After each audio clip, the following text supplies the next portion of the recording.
There we go. So there it is, the Hope Diamond. Out of its setting, the diamond was found in India in the middle 1600s. It was sold by a gem merchant named Tavernier. Through the centuries of human history, there have been some pretty crazy paranormal events that have taken place. Those paranormal events were actually something that we covered on this channel recently. But what about things? What about objects? What about stuff whose connection to death is far too strong to ignore? Number 5 on this list is the Hope Diamond. The Hope Diamond is one of the most famous jewels in the history of the world. Its exceptional size and beauty are practically unparalleled. It is 45.52 carats and gives off a beautiful blue hue when it is hit by the light, truly a marvel from the world. This diamond is said to be worth anywhere from 200 to 350 million American dollars. To put that in perspective, if you had this diamond, you could buy your own Hawaiian private island in exchange for it. The earliest records of the diamond go all the way back to 1666 when a French gem merchant purchased it. Since then, it has changed hands many times, ending up in the hands of some royalty and eventually making its way to the National Museum of Natural History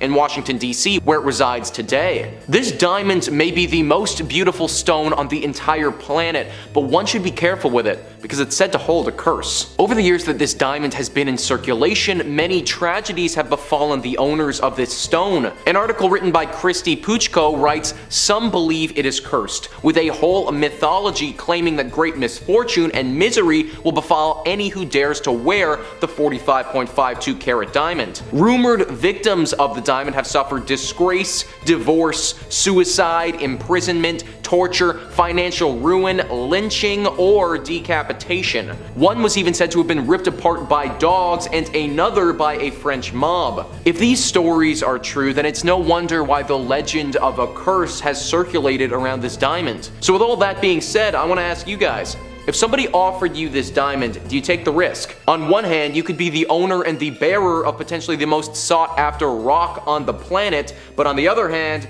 you might just be a very expensive dog treat. Let me know what you got down below, diamond or no diamond? Number 4 on this list is Tut's tomb. Now this tomb is the most famous, however this entry could be generalized to any tomb of a pharaoh that is disturbed. If a pharaoh's tomb is disturbed, then you will have activated the pharaoh's curse, and this will befall anyone who enters and disturbs the sleep of these mummified Egyptian royalty. For a long time, hieroglyphs couldn't be deciphered, but in the early 19th century this changed and we were able to read them. On the pyramids of Giza, there is a very specific curse written on the entrance. It reads, "All people who enter this tomb who will make evil against this tomb and destroy it, may the crocodile be against them in the water and the snakes against them on land. May the hippopotamus be against them in the water and the scorpion on land." This acts as a pretty clear-cut warning to stay away and not disturb anyone that's inside. I should also note that this rule applies to anyone. We're talking archaeologists, thieves, literally anyone who enters. Your motives for entering don't matter, it's only that you are there. Over the years, this curse has reared its ugly head time and time again. When they first opened the tomb of King Tut, there is a famous story of how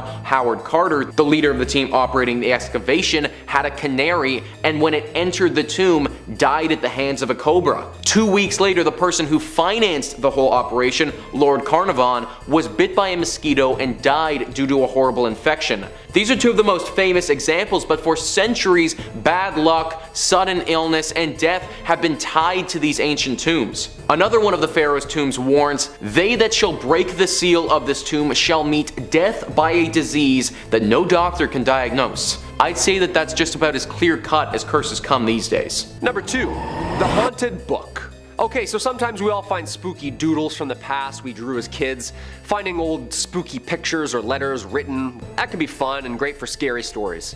Apparently I drew aliens a lot. Yeah, who'd have thought? This next item holds more than just letters though. It holds power. This haunted book was given to Brighton's very own haunted house, Preston Manor, after a Kent family who owned it claimed it caused them to be plagued by ghostly visitors and spectral visions. A haunted ledger which was found bricked up behind a shop wall has been acquired by the museum.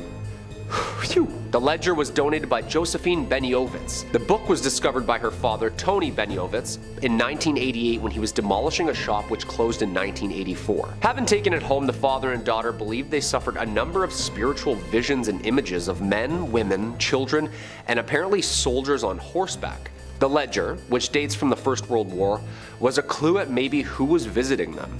The daughter was told by one of the spirits that the book must be returned to Brighton where its first entry was written, which was in December 1915. The terrified family delivered it to Preston Manor, which is known for its paranormal occurrences and spiritual events. A medium visiting the house inspected the book and confirmed that they could sense evil omens emanating from its pages. It remains locked up only to be viewed after cleansed. Yeah, I don't think I'm going anywhere near this thing. Yeah, all those old books are usually wrapped in like someone's skin or something evil. Yeah. No thanks. And coming in at the number 1 spot, the Iceman. This definitely had to be my number 1 spot. And it's not my favorite UFC fighter, Chuck Liddell. But this is the most terrifying find of all. Not really much of an item either, but more like a 5,000-year-old frozen and perfectly preserved human mummy that was discovered in 1991 in the Ötztal Alps in Italy. Ötzi, of course, is the name researchers chose to name the mummy for obvious location reasons. This frozen mummy is of a man who believed to have lived 5,300 years ago. Ötzi is believed to have been apparently murdered before being frozen in its time. This is claimed after the discovery of an arrowhead found embedded in his left shoulder and various other wounds on his body. He also has multiple different DNA types on his clothes, suggesting he was in combat or in danger in his last moments. The nature of his life and the circumstances of his death need more investigation, but scientists believe he's Europe's oldest natural known human mummy, offering a very shiny new view of the Copper Age. A huge glacier surrounded him after he died of exposure and preserved his body in a mile-high ice cube. However, this is where it really gets spooky. Once unearthed, rumors of a curse surfaced too and grew stronger as people linked to him began to die, often in accidents or natural health problems. All in all, so far 7 deaths have been tied or loosely related to Ötzi's de-thawing, including forensic pathologist who was killed in a car accident en route to give a speech about Ötzi the Iceman, a mountaineer who died in an avalanche, a hiker who discovered the Iceman on a hike with his wife and later perished after falling down a treacherous path. A molecular archaeologist was found dead in his home after he was finalizing a book about Ötzi. The head of the forensic team died of a heart attack, another discoverer died of a brain tumor, and another researcher perished of multiple sclerosis. Yo, say what you will about curses if you believe them or not, when people start dropping all involved in this one find, there's gotta be some sort of otherworldly connection going on here. Whatever the case may be, this find is one of the most scientifically precious and also one of the most spiritually terrifying. Should we study this mummy some more and unearth more mysteries of the past, or should we risk the lives of those who study it? Well, there you have it, folks. 5 cursed items that are locked away in museums. Thank the gods. Dude, I had a Furby growing up and that thing wouldn't stop talking. Even after I removed the batteries and practically disassembled it piece by piece, it would still somehow speak in tongues from the basement. Those things need to be locked away forever. Number 3, metal balls. So metallic floating shiny balls have been recorded for years. Giant metallic balls like this have been found literally littered around the planet for decades apparently. Ufologist and professor at Stanford Gary Nolan is currently studying these metal Malteser looking things right now that people have collected and auctioned off since the 50s. Right now in Texas there's a dude who has a ton of these apparent real alien tech. Jim Marlin, famous music producer, was given these metal giant pinball looking spheres by a celebrity's bodyguard apparently, who said that they were dropped from a craft in his backyard in the early 50s. And like, a lot of celebrities have touched these. Dennis Hopper, Jane Fonda, that's Hollywood people. These things are famous on their own. They also move on their own and apparently hold power and light up once in a while on their own. Yeah. That's not scary at all. Hey dad, after Survivor, can you just move your metal giant floating balls out of the living room? Yeah, mom asked me to ask you. In the 70s, the Betts family of Florida came across a small metal sphere the size of a bowling ball in the woods behind their house. Their first thought was the sphere was an old cannonball from a battle. They decided to take the sphere home, and when the sphere seemed to react to the sound of music in the house, making a throbbing, pulsating noise, later the sphere was even seen rolling on its own and would even stop and change direction in the house. Yeah, that's terrifying. Even the Navy went there and checked out these giant mysterious metal orbs. Every time I'm on Reddit seeing these like light orbs trucking around the skies, I can't help but think, is that them? Like, that's them.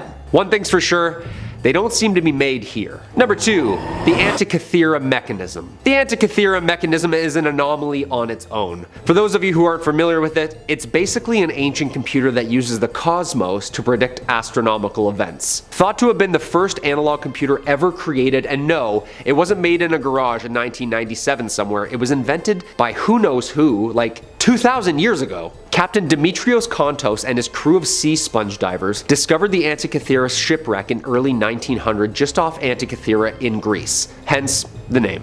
I also find it hilarious that divers diving for something you wipe your butt with found an ancient computer. Like, something about that just amuses me. They recovered tons of artifacts during the expedition, helping pull up the shipwreck and this precious baby. Many thought it was cursed immediately after its first handlings. Apparently after its discovery, 3 of the divers who dove down died shortly after its find. Presumably of course of the bends, of overwork, but locals think this device was to blame. At 150 feet deep, just off Point Glyphadia, the Greek island, the team retrieved millions in bronze and marble statues, pottery, glassware, jewelry, coins, and this ancient mechanism. It was a find of a century and still is. The device is made entirely out of a single bronze sheet, built in a wooden case about the size of a shoebox. The case and its faces are covered with Greek inscriptions, which indicate the device's astronomical and calendrical purpose. It's basically a computer built entirely out of cogs, wheels, gears, and faces, and it would tell you where you were amongst the cosmos. The first alarm clock, computer, calendar hybrid.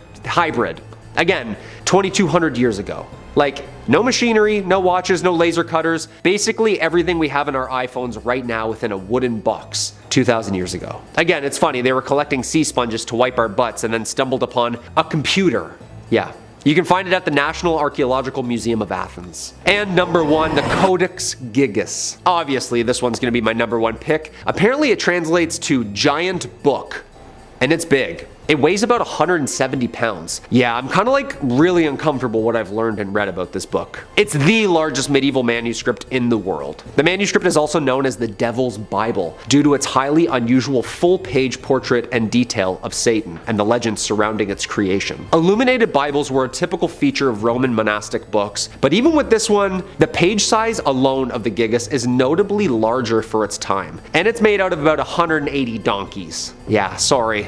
Poor little guys. The most famous myth is that the scribe traded his soul to the Prince of Darkness himself so that he could complete the book in only one night. Everything within the book has been handwritten by a single anonymous person. Created in the early 13th century in the Benedictine monastery of Bohemia, now modern-day Czech Republic, this book holds demonic power. The manuscript contains the complete Bible, Old and New Testaments, as well as all medicinal and cosmological knowledge, all written in Latin, and predated glyphs. However, it is, unbeknownst to any of us, missing 10 pages. Yeah, just ripped out missing. It's like a movie right there. Apparently some think the Codex was created by Herman the Recluse in the Benedictine monastery in the Czech Republic before being stolen and taken to Prague by the Emperor Rudolf II, who, fun fact, also stole the Voynich manuscript at one point.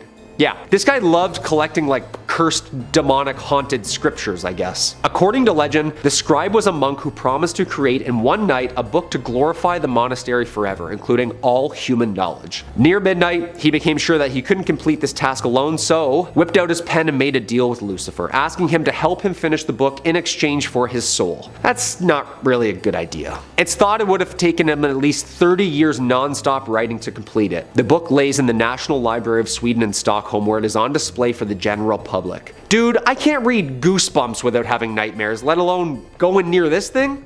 Nah, I'm good. Number 3 on this list is James Dean's Little Bastard. Now, I'm certainly stretching the definition of ancient history on this one because this story actually takes place in the 50s, but with the amount of lore that surrounds it, I wanted to include it in this video. James Dean was an extremely successful male actor in the 50s and was one of the biggest heartthrobs of the generation. He's critically acclaimed and is potentially one of the best actors to ever play the cool, bad boy roles. Sadly, he was taken far too soon and died in a car accident at the age of 24. The car accident took place in a rural town in California. The accident was a head-on collision that he had in his sports car. This sports car was a silver Porsche 550 Spider, and James Dean affectionately referred to it as his little bastard. This car, although a super cool vehicle, is completely cursed. After Dean died, George Barris, a hot rod designer, purchased what was left of the car with the intention to sell it for parts. When this car was being worked on, it fell and completely crushed the leg of one of the mechanics who was working on it. This is when the potential of a curse started to materialize, but it would grow into so much more. The parts started to get sold and people started to notice a very horrible connection. Anyone who bought parts of this car started to die. The buyer of the engine of the little bastard died shortly after in a fatal car crash. Somebody who bought the tires got in a horrible accident when those same tires just blew out whilst they were on the road. The person who bought the transmission was sent to hospital with critical injuries after getting in a car crash. The truck driver who was moving the car's frame, he got in a horrible accident and he was killed. The amount of death and tragedy that ensued from this car is truly uncanny. The frame of the car that the truck driver was transporting was eventually stolen, and to this day, we don't know where it is. I hope whoever stole it though at least had the foresight not to ever drive with it, because the consequences could be dire. Number 2 on this list is the Bassano vase. The Bassano vase is a pretty vase that was made all the way back in the 1500s in Napoli, Italy. The vase isn't ornate in nature, it has a very simplistic silver design. It was initially intended as a wedding present, however, it may just have been the worst wedding present that anyone has ever gifted. That's because this vase is a vase of death. Now I know that sounds dramatic, but it truly brings death to whomsoever comes in contact with it. Its initial run-in with death is when it was given as a wedding gift, and that same night as it was gifted, the bride was murdered in her home while she was holding that vase. Some people believe that her spirit haunts this vase now, or that a spirit of death has always had its clutches on this vase. Either way, it didn't stop with just the bride. At the time, the family didn't realize that the vase had anything to do with the misfortune that had befallen the bride, and they continued to pass the vase down generation to generation. However, it seemed that whomsoever was in possession of this vase would meet an untimely death soon after receiving it. After the family realized what was going on, they boxed the vase up and put a note in it that read, "Beware, this vase brings death." The vase was auctioned off in 1998 though, and the note wasn't included. It sold for $2,250 and it was the worst purchase the buyer ever made. 3 months after buying it, they died. Then 3 more deaths of the following owners were linked to this vase until finally the original family who auctioned it off in the first place demanded that the police take it away. Since then, no one has heard anything from it, which is probably the best thing for everyone. Number 1 on this list is the Crying Boy painting. Once again, stretching the term ancient here a little bit, but it ties into World War II, so I feel like it should be counted. Giovanni Bragolini was a Spanish artist who was famously credited with making a series of paintings of crying children. He made these in the early 1950s, and they were meant to symbolize all of the poor children who became orphans due to the brutal fighting in World War II. His initial market was tourists. However, these paintings, they started to really take off in Europe, and a lot of British families grew fond of them. For years, they were nothing more than just a painting, until in 1985, when the curse of the crying boy hit the mainstream. Ron and Mary lost their home from a kitchen fire. Even though their entire livelihood burned to the ground, the painting of the crying boy that they had, it lived on. It was the one item to survive from the fire. Ron's brother Peter was a fireman, and he said that this wasn't the first time that he saw this. In fact, he believed that he had witnessed the same phenomenon 50 times before. It was then believed that not only were these paintings immune to fire, but the owning of them would inevitably cause a fire in the first place. Mass hysteria ensued, and legends started to come out of everywhere in regards to these paintings. People claimed that it caused their family members to die, or that it was cursed with the soul of the children it depicted. Either way, this reached unparalleled levels, and finally a newspaper, The Sun, said that if people were to ship them their copies of these paintings, they would dispose of them. Over 2,500 copies were sent to this newspaper, and they burned all of them in a massive fire. I don't know if it really was the paintings causing these fires or if they were cursed, but chalking it up to a coincidence seems a little bit too good to be true to me. Number 5. St. Catherine's head. Coming up first on our list of strange artifacts that the Catholic Church has hidden away is the severed, mummified head of the revered St. Catherine of Siena. You wouldn't really expect there to be a severed head kept out on display, but it is an important head, I've come to understand. When she was young, St. Catherine had a vision of Jesus on a throne surrounded by saints. Afterwards, she devoted her life to Catholicism and she gave herself to the nunnery, cut her hair, scalded herself, and took a vow of celibacy. At 28, Catherine was said to have received the stigmata when 5 red rays shot out of the crucifix she was praying to and pierced her hands, her feet, and her heart. But these were far from the only miracles attributed to the lovely St. Catherine, however. She was said to be seen levitating once during prayer, and even once a priest said he saw a Holy Communion fly from his hand directly into her mouth. Now, I will be honest, that does make her sound a bit like a saintly golden retriever, but okay. Catherine would pass at the young age of 33 and would be canonized a century later. If you don't know, that's a fancy word for being made into a saint post-mortem. While she passed in Rome, there was some disagreement as to where the young saint should be laid to rest eternally. Her hometown of Siena quite wanted her body back. Her spiritual leader, Raymond of Capua, knew he wouldn't really be able to smuggle her entire body past guards in Rome, so he elected to just take her head in a bag, which normally would be terrifying behavior, but it's good here. The story goes that when the guards intercepted Raymond, he prayed to Catherine, and when they looked inside his sack, they found naught but a collection of rose petals and not a severed head. Her final miracle. Now, the head was placed in a reliquary. That's a difficult word to say, especially on a teleprompter. The head was placed in a reliquary where it still remains today, and you can go and pray to it, and I promise it's not gonna blink or anything at you, even though it looks like it just might. And if you're looking for way more stories of creepy relics locked away, haunted object, cursed things, cryptids, conspiracies, aliens, the whole scary 9 yards, Top 5 Scary has all of that and then some. So hit that little bell, hit subscribe, and make sure you do not miss a single thing. Do it after this video, okay? We got way more creepy things locked away coming up for you right now. Number 4, the Grand Grimoire. Our next entry has been formally referred to as the Gospel of Satan and is said to be a cursed book whose knowledge had to be sealed away to protect humanity. So this might be the most deadly book ever published after Hop on Pop. The Grand Grimoire, who is said to have been penned by a priest in the 16th century who was possessed by a litany of demons who compelled the man to put their knowledge to paper. Acting as a scribe for these demons, the man wrote everything they knew about dark incantations, spells, instructions on how to cast rituals, ways to bind a demon to you to make it your little minion and do your bidding. Wait, a demon gave instructions on how it wants to be bound to a human to serve humans? Freaky little demon. That's not all too. There is a step-by-step recipe for a little necromancy if you're down to dabble in some dark arts and make some bones dance to your rhythm. The book really covers all the fun stuff you have been told not to do. It's not just brimstone and hellfire neither. There's rituals to help manipulate luck, how to conduct a seance, and I actually think this is adorable. There's even ways to make people love you in there. But dating tip from old Tay,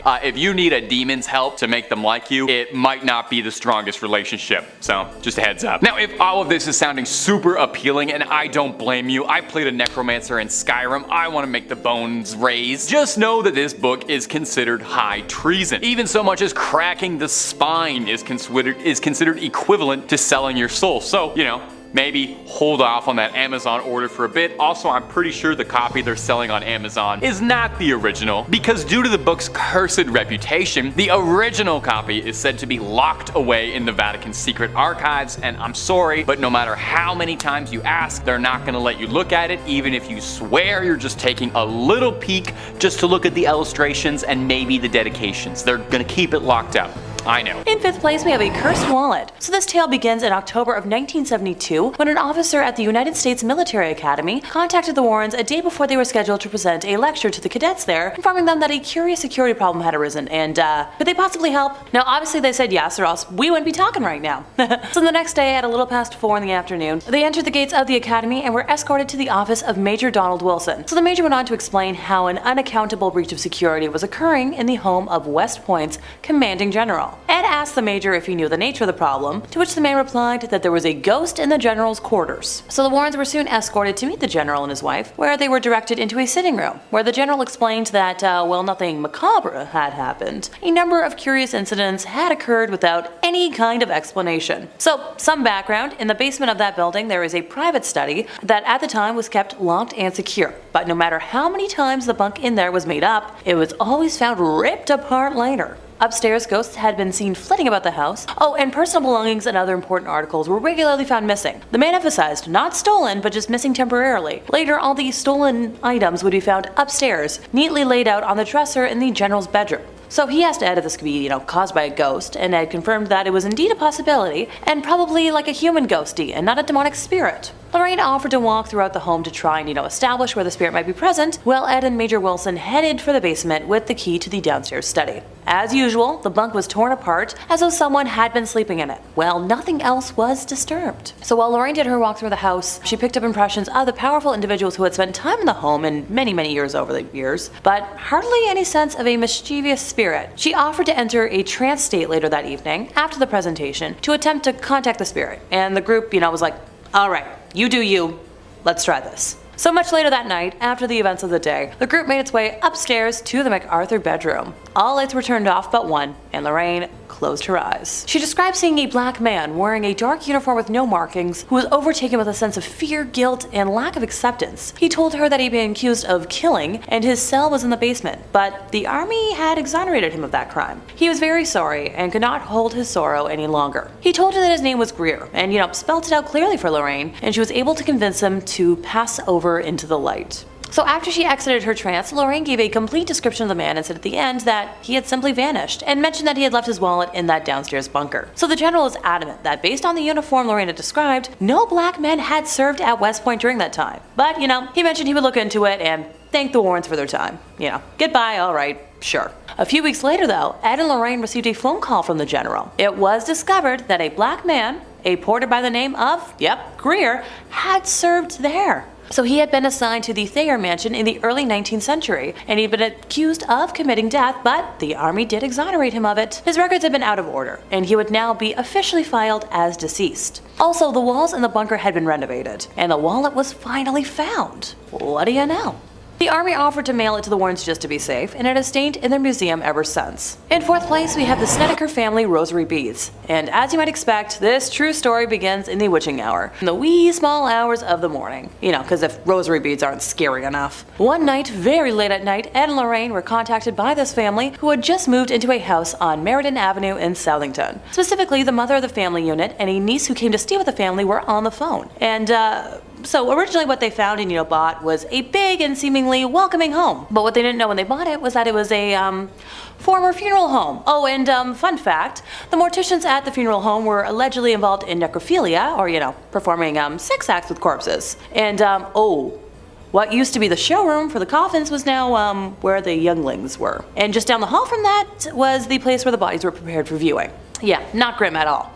So the boys were the first to start talking about things they had seen and experienced, saying they were absolutely terrified, and the parents, chastised them at first for it, but the boys were so scared they started sleeping on the floor in the living room. Among the sounds they would hear were the sound of chains pulling the coffins upstairs, and there were no more coffins in the house. So the woman who called the Warrens were terrified, with the niece in a small bedroom in the back of the house, and the covers on her bed were levitating around her like there was a fan blowing them around. Lorraine said while the mother was on the phone with her, even more bizarre events started happening. So remember those rosary beads? Yeah, she had them in her hand, and while she was speaking, the beads were actually being pulled apart and falling to the floor. Lorraine and Ed went over the next morning with the family's parish priest, and a blessing of the house seemed to do absolutely nothing to calm things down. And that's when the Warrens decided to call the bishop's office. So the church eventually sent an exorcist, which seemed to sort of do the trick, but not before one last hurrah from whatever the heck was believed to be haunting the house, because demons don't like to give up without a fight. There was this huge tree in front of the house, and half the tree, with no wind, broke off and fell on the property. The family moved the heck out of Dodge a short time later, and Ed and Lorraine kept the rosary beads that had been pulled apart, because if a demonic spirit can touch a Catholic relic, that means it's been infested with something absolutely awful, and they didn't want to risk the beads spreading throughout the world and causing even more damage.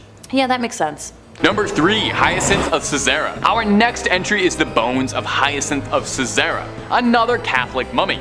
I'm starting to think there's more Catholic mummies than there were Egyptian ones. Incredibly ornate and gorgeous, the bones of Hyacinth look like something out of one of the Indiana Jones sequels rather than like a real thing you can go and see, but I promise you they are totally extant. On the grounds of the Furstenfeld Abbey reside the relics of two saints. Now, these aren't just like a toenail or a tongue, and more on that later, but these are full-on science class skeletons dressed to the nine in gold and jewels, encrusted in more diamonds and rubies than you could imagine. They are probably worth more than your and my apartments combined. Old Hyacinth, Hisey, as he liked to be called by his friends, was an obscure martyr from the early days of Christianity, slain by the Romans for his faith. We know precious little about him today, but we know that his name appears in a list of martyrs from the 4th century, which suggests that he used to be pretty important, and he was popular enough to write his name down on a list, much like what I'm doing right now. Look at how history repeats itself like that. Isn't that fascinating? Now, Hyacinth's skeleton showed up at the Church of the Assumption in, I'm going to excuse the pronunciation here, Furstenfeldbruck near Munich at an unknown date. Did somebody just dropped him off? Somebody just dumped a bag of bones on the front step like he's a baby you're giving up for adoption at the fire station? No more questions. The church was sacked by the Swedish army in the 17th century, and when it was rebuilt, they really went all out with the decor, going over the top, a little baroque, including a skeleton decked out in bling, looking like he is about to take over the skeleton rap scene. So that's Hyacinth, largely not remembered in life for any particular reason beyond being slain for his religion, and remembered forever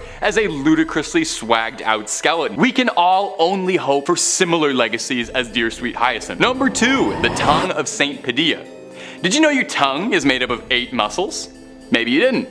Did you know that one of the most important relics to the Catholic Church is a dried up 8,000-year-old tongue that looks like beef jerky kept inside a golden helmet that looks like something out of a dark fantasy 80s movie? Well, now you do. And have you enjoyed how much of this list is mummified bodies in gold? Because I have. St. Anthony was said to be a jewel case of the Bible, making a name for himself with his apparently extremely inspirational sermons that won the Catholic Church many new members. People would flock in just to hear what St. Anthony was talking about. Apparently, he even got a bunch of ex-Christians to reform and rejoin the faith. He was apparently an incredibly accomplished public speaker, and I would say that he had a silver tongue, but we actually have proof of what color his tongue was because it's kept in a little glass jar. St. Anthony would pass away in 1231 from edema, a horrible disease that causes a buildup and blockage of fluid in the body's tissues. Now, some 30 years later, in 1263, he was exhumed, and shocking the gravediggers who were doing it, while his body had rotted and decomposed, his legendary tongue was still intact, as incorruptible as it had been in life, allegedly still wet with saliva. I wonder if he could still taste. Seeing it was a miracle, the gravediggers took his tongue alongside the bottom half of his jaw, and they are both displayed in the Basilica of St. Anthony of Padua in elaborate gold reliquaries. But honestly, it looks like something straight out of Warhammer 40k. Does no one think this is as odd as I do? Maybe I'm an outsider. I didn't grow up terribly Catholic, so I don't really know these imagery. I know the story behind it isn't terribly scary, but the image of this tongue and jaw inside a little glass helmet wrapped in gold looks like something I would ask an AI to make if I typed in nightmare. A tongue shouldn't look like that.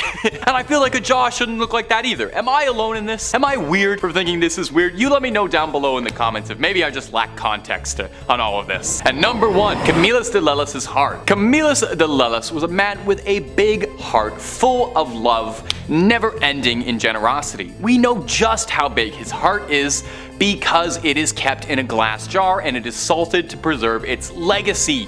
Camillus started out pretty humble, born in 16th century Naples. He would later become a soldier until a brutal gambling problem would end up overtaking his life, leaving him in rags driving a donkey cart, but he knew that a far better life was out there. Eventually, he was urged by a friar to explore the lighter side of his soul, and eventually someone was able to pierce his heart both figuratively and later literally, and persuaded him into seeking divine retribution. Camillus would devote his life to providing for the ailing, but tragically, and perhaps unsurprisingly if you spent all your time around sick people before modern medicine, a lifetime of caring for the sick led to him also becoming gravely ill, soaking up a litany of ailments, including a sore in his leg for 46 years, a rupture for 38 years, 2 callous sores in the sole of a foot, violent nephritic colics, intense kidney pain, and for a long time, a loss of appetite. Now, all of these things, working in tandem, would eventually claim Camillus, a man who gave his life to healing the sick. So post-mortem, he was canonized and thought of as the patron saint of the sick. And what better way, I ask, to venerate a man famous for his ever-giving heart than to cut his heart out like he was in the Temple of Doom and start salting his heart like it was beef jerky. You can go to St. Mary Magdalene's Church in Rome to go see if his heart, put a stethoscope up to it, check if it's still beating, but it's pretty dried up and tucked away behind glass where you can go and pay your respects and see if it has any life left to bestow and maybe if it'll help you out with an illness at all. Number 3, the Holy Souls of Purgatory. Purgatory, in Catholic belief, is kind of like a giant waiting room while the upper management figures out just where exactly they're going to find a good spot that's best for you. Well, that's simplifying it a bit, obviously. The soul is thought to be stranded in purgatory until it atones for its earthly sins, but you can hurry the process up just a little bit if your loved ones back on earth are praying for you. In the back of the Chiesa del Sacro Cuore del Suffragio del Piccolo Museo del Purgatorio, or Museum of the Holy Souls in Purgatory, holds a collection of relics that have been singed by the hands of the souls of those trapped in purgatory. These burned handprints are believed to be the souls trying to communicate that their loved ones need to pray harder. I don't know about you, but I would definitely start praying real hard if burned handprints started showing up in my books, but I would be praying for an exorcist, more likely. Now, this is kind of interesting, and I didn't even know this. Purgatory isn't even mentioned directly in the Bible, but the concept of purgatory dates back to the 11th century. This notion that trapped souls needed to be freed came from a story told to the Abbot Odilo of Cluny by a monk returning from the Holy Land. He told this story about how this ship had been wrecked, that he'd been cast ashore on a mysterious island, and a hermit who lived on the island related his own story of a chasm from which screams of trapped souls and demonic flames rose and ravaged. He told of how the demons would complain about losing souls when your loved ones would pray for their behalf. So November 2nd was established as All Souls Day. Everybody, all the souls. Where it was believed that prayers by the living could help get all of those trapped dead in purgatory loose.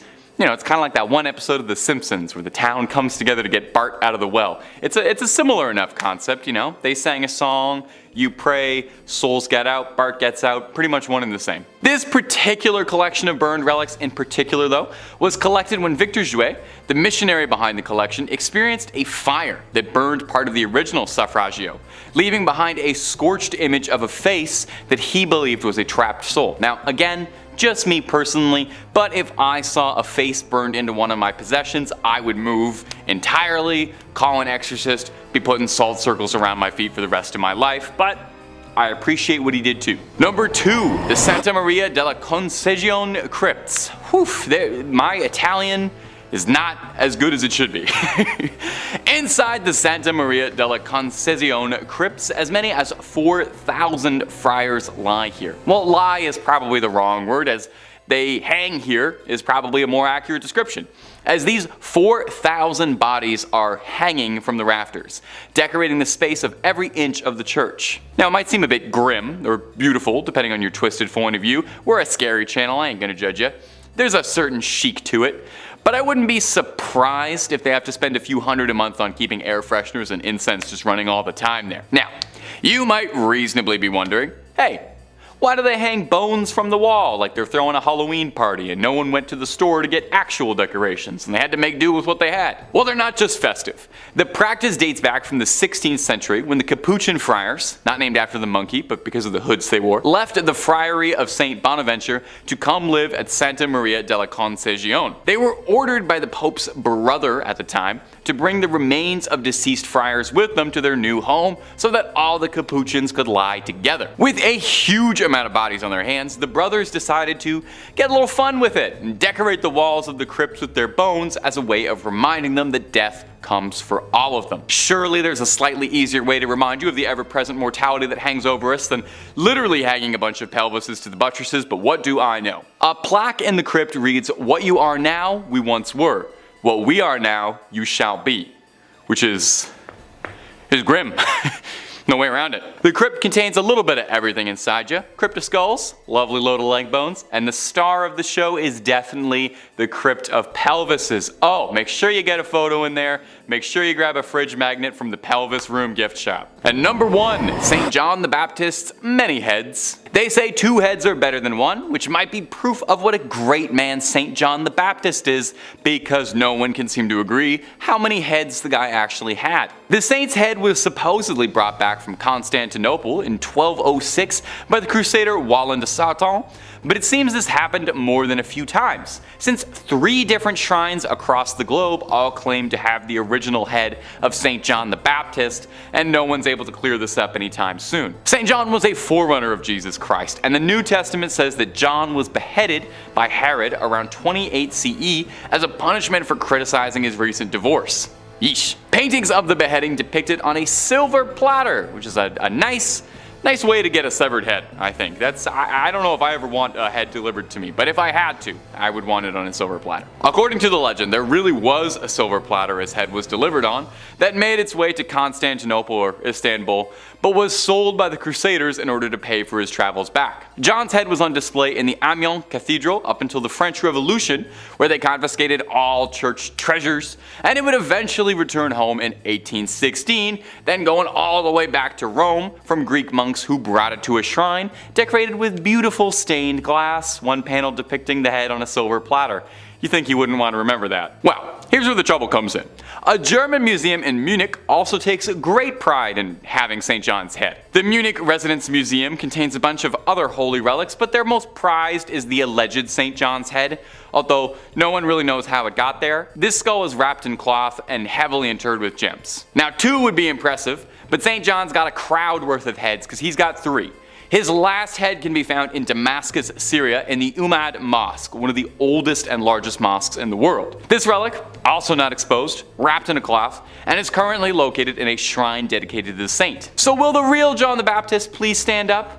Or do all 3 of these heads actually really belong to him, and he had to be beheaded 3 times for it to take? You know what, don't answer that. I'm not sure if that's something I really want to know. Number 5, Oliver Plunkett's head. Now in the other 2 videos, we talked about the head of St. Catherine of Siena, and we also talked about St. John the Baptist and how many heads he may or may not have had scattered across the world, and I'm not one to break tradition, so I thought for part 3 I would include a 3rd holy saintly severed head, this time belonging to Oliver Plunkett. A notable difference between the 2 other severed heads is that this one is probably the most disgusting one we've included on these lists. I know these are all holy relics, but let me just say, out of context, this is absolutely horrifying and looks like it's straight out of a grindhouse horror movie that you find in a dirty basket somewhere.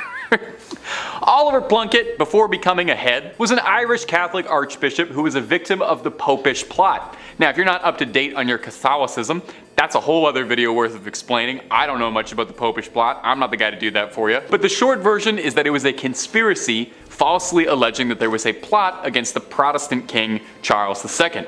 Oliver Plunkett happened to end up on the receiving end of something really bad.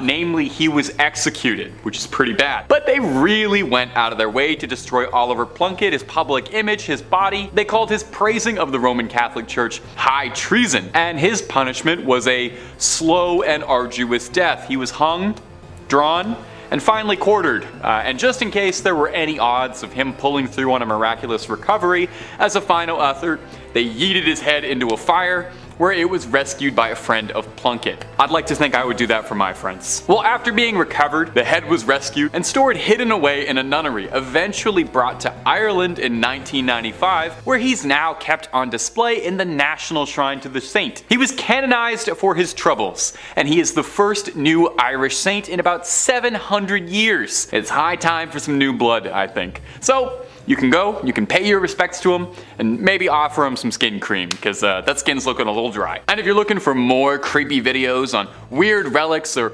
all sorts of strange things, Top 5 Scary has all of that and then some. If there's something scary, the odds are pretty good we've got a video or 2 on it. And if you haven't already, subscribe, hit that bell for more videos every single day. but do that at the end of this video, okay? We got way more weird Catholic relics coming up for you. Number 4, St. Teresa's hand. Now, if you've watched our other videos on this subject, then no doubt you're already very familiar with the practice of making remnants of saints into relics. Now, something that's directly from a saint is called a first-class relic. That means it's something that came off of their body, you know? Their hair, their fingernails, a vial of their fluids, or in the case of the lovely St. Teresa, her whole hand. Encased in a beautiful, ornate golden reliquary with gems all over the knuckles, and the editors are goofing off because that's just a picture of the Infinity Gauntlet from Avengers Endgame. Wait, that's what it really looks like. Yeah, it seems that Marvel Studios was more than inspired by the incorruptible St. Teresa's hand when designing the weapon that would give Thanos the power to wipe out half the universe. Throw a comparison pic of them side by side, they're almost indistinguishable. I'm not 100% certain if there's any symbolism or connection there, but I'm sure St. Teresa would love to know she was involved. She was a huge fan of the Marvel Cinematic Universe and all the things they do. When St. Teresa of Avila passed away, the sisters of her convent buried her with the hopes of keeping her holy body with them. 9 months later, she was exhumed, only to discover that her body was intact. She hadn't decayed at all. That's why they thought she was incorruptible. Now, I'm not sure I totally follow the logic here, but after they discovered her body was incorruptible, they took her hand off and put it into this golden Infinity Gauntlet thing, as a way of inviting people to get closer to God through the saint's body. Now, this might not seem appealing to you, but there's a surprising demand for this relic. Near the end of the Spanish Civil War, General Francisco Franco had the hand removed from the convent and allegedly kept it close by, and if some of the wilder rumors are true, he would keep it by his pillow for good luck. You really gotta hand it to him, he was a devout follower of the faith. Today, you can find the hand in Iglesia de Nuestra Señora de la Merced in Ronda, Andalusia, and you don't even have to rip a stone out of the Vision's forehead to get a good look at this gauntlet. Number 3, Thomas Busby chair. I thought it would definitely be more like skulls and dolls and stuff, but it seems so far that it's pretty much only furniture holds evil spirits. How about that? Another chair. Haunted, of course, and this tale is a chilling one. Not like the others aren't. The Thomas Busby stoop chair, or also famously known as Dead Man's Chair, is said to be a cursed object from the owner himself, Mr. Busby. This hardwood, allegedly haunted oak chair was cursed by the murderer Thomas Busby before his execution hanging in 1702 in North Yorkshire, England. Thomas Busby was arrested, tried, and condemned to death after he murdered his father-in-law, Daniel Audie, in 1702. Audie and Busby were running a coin counterfeiting business. After an argument about the business, Busby killed Audie. One variation of this story has Busby cursing the chair while on his way to the execution, whereas another says he was drunk in the chair that he was arrested in and cursed it, right then and there. Due to the many deaths later attributed to people sitting in the chair, the landlord donated it to the Thirsk Museum in the same town where it is having difficulty with guests sitting on top of it. It now stays hung above the floor near the ceiling where no one can even sit on it. That's good. Numerous deaths have been linked to this chair, from soldiers not returning home from war, to delivery drivers crashing their trucks hours later, to people even having strokes and heart attacks sitting in it. Death seems to be imminent anywhere this thing goes. It's been hung up since 2014 and remains there today. Number 2. The Cursed Mirror. Originally sitting in the main foyer in its 17th century antebellum home in Louisiana, this haunted object has been witness to some nasty history. The Myrtles Plantation in Louisiana is the home to deep-rooted slavery. The American South is known for its disgusting use of slave labor and would be the home in which this haunted piece sits. The house owned first by Mr. and Mrs. Clark Woodruff. These were racist plantation owners, and violent ones at that. It is said that the couple were very sadistic towards abuse of the slaves. A young woman by the name of Chloe was particularly abused when eavesdropping on a conversation Woodruff was having one night, resulting in him cutting both of her ears off. That's so unnecessary. Her mutilation was hidden, but Chloe planned her revenge quickly and decided to poison a cake which Mrs. Woodruff and her 2 children would be eating. She killed all 3 of them and was caught, tried, and hanged for her crime. It is Chloe's ghost in which experts say haunts the cursed mirror from the plantation. Ghostly women are seen in the mirror walking by, and smudged handprints are always seen, even with new trimmings and polished glass. The cursed mirror is believed to have Chloe's spirit trapped inside of it. By gazing into the mirror, evil things apparently would happen, resulting in health problems. Weird things happen around this mirror, and where it lays now, that's Ed and Lorraine's business. Ed and Lorraine are taking care of it, of course, thank God, and it sits in the couple's occult museum in Connecticut.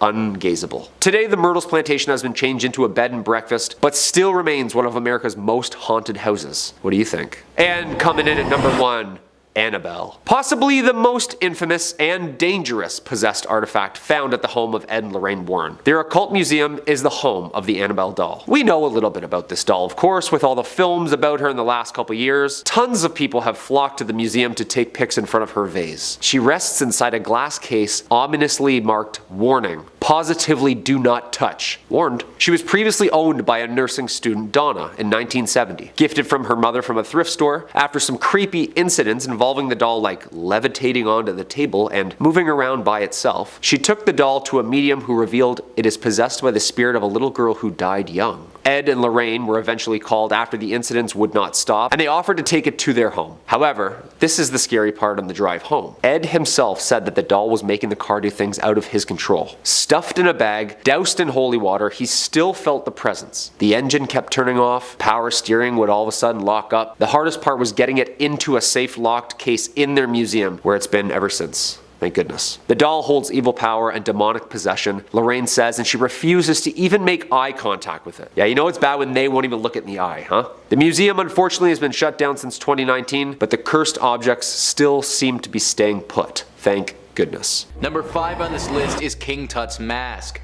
The curse of King Tut is one of the most famous curses to surround a tomb ever.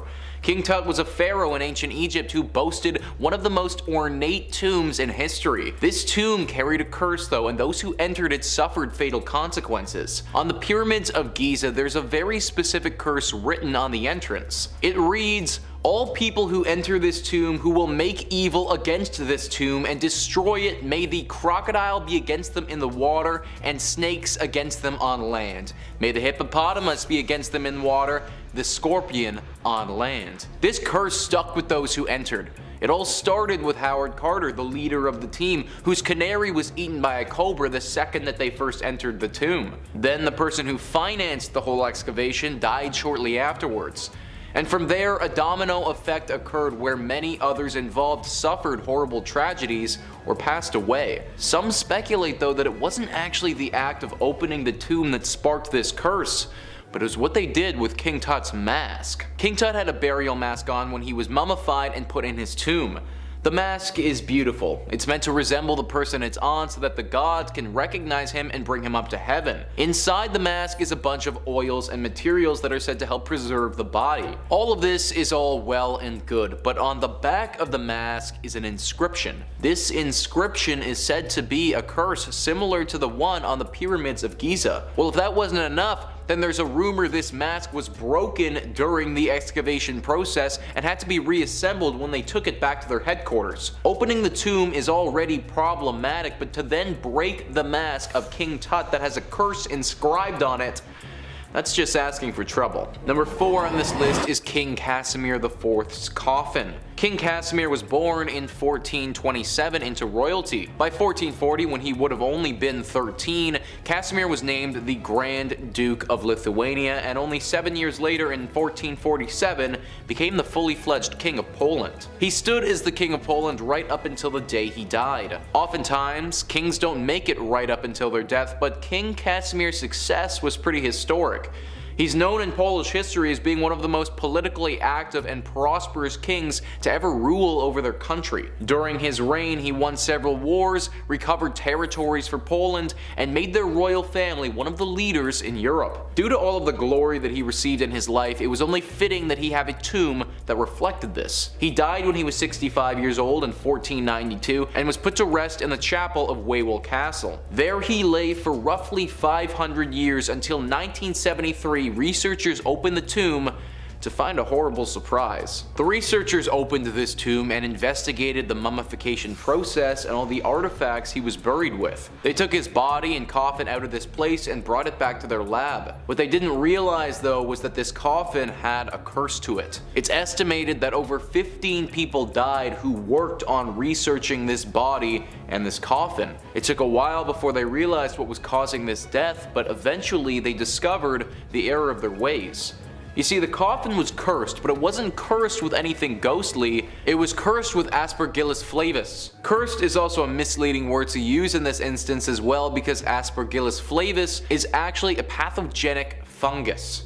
A fungus that when exposed to people can become a killer. For a long time, people thought that there truly was an ancient curse surrounding this coffin, but it was actually this fungus that kept preying on people's immune systems. Eventually, King Casimir's body was taken and put back into his tomb, but not before the damage had been done and over 15 people had lost their lives. Number 5. The Busby Stoop Chair. You know, when you think of a haunted object, I don't think your mind tends to go to a regular old armchair. Maybe dolls, gems, paintings, not to spoil the rest of the list, but I don't tend to think of home furnishings as being particularly cursed. Well, then I guess it's because you haven't heard of the Busby Stoop Chair, that holds the bold distinction of being London's most haunted chair. Isn't that something to put on a resume? Thomas Busby was a common crook in the 17th century. He ran a counterfeit money operation with his father-in-law, but he was also known to be a general hoodlum, thief, brawler, and the kind of guy that would have rubbed elbows with Tom Shelby. It's said that a violent altercation with his father-in-law over a disagreement about their criminal enterprises led to Bubsy's associate dying by his hands. Busby was to be sent to the gallows, but had requested to visit his favorite pub one last time for a meal. He sat himself down in his favorite chair, ate his dinner,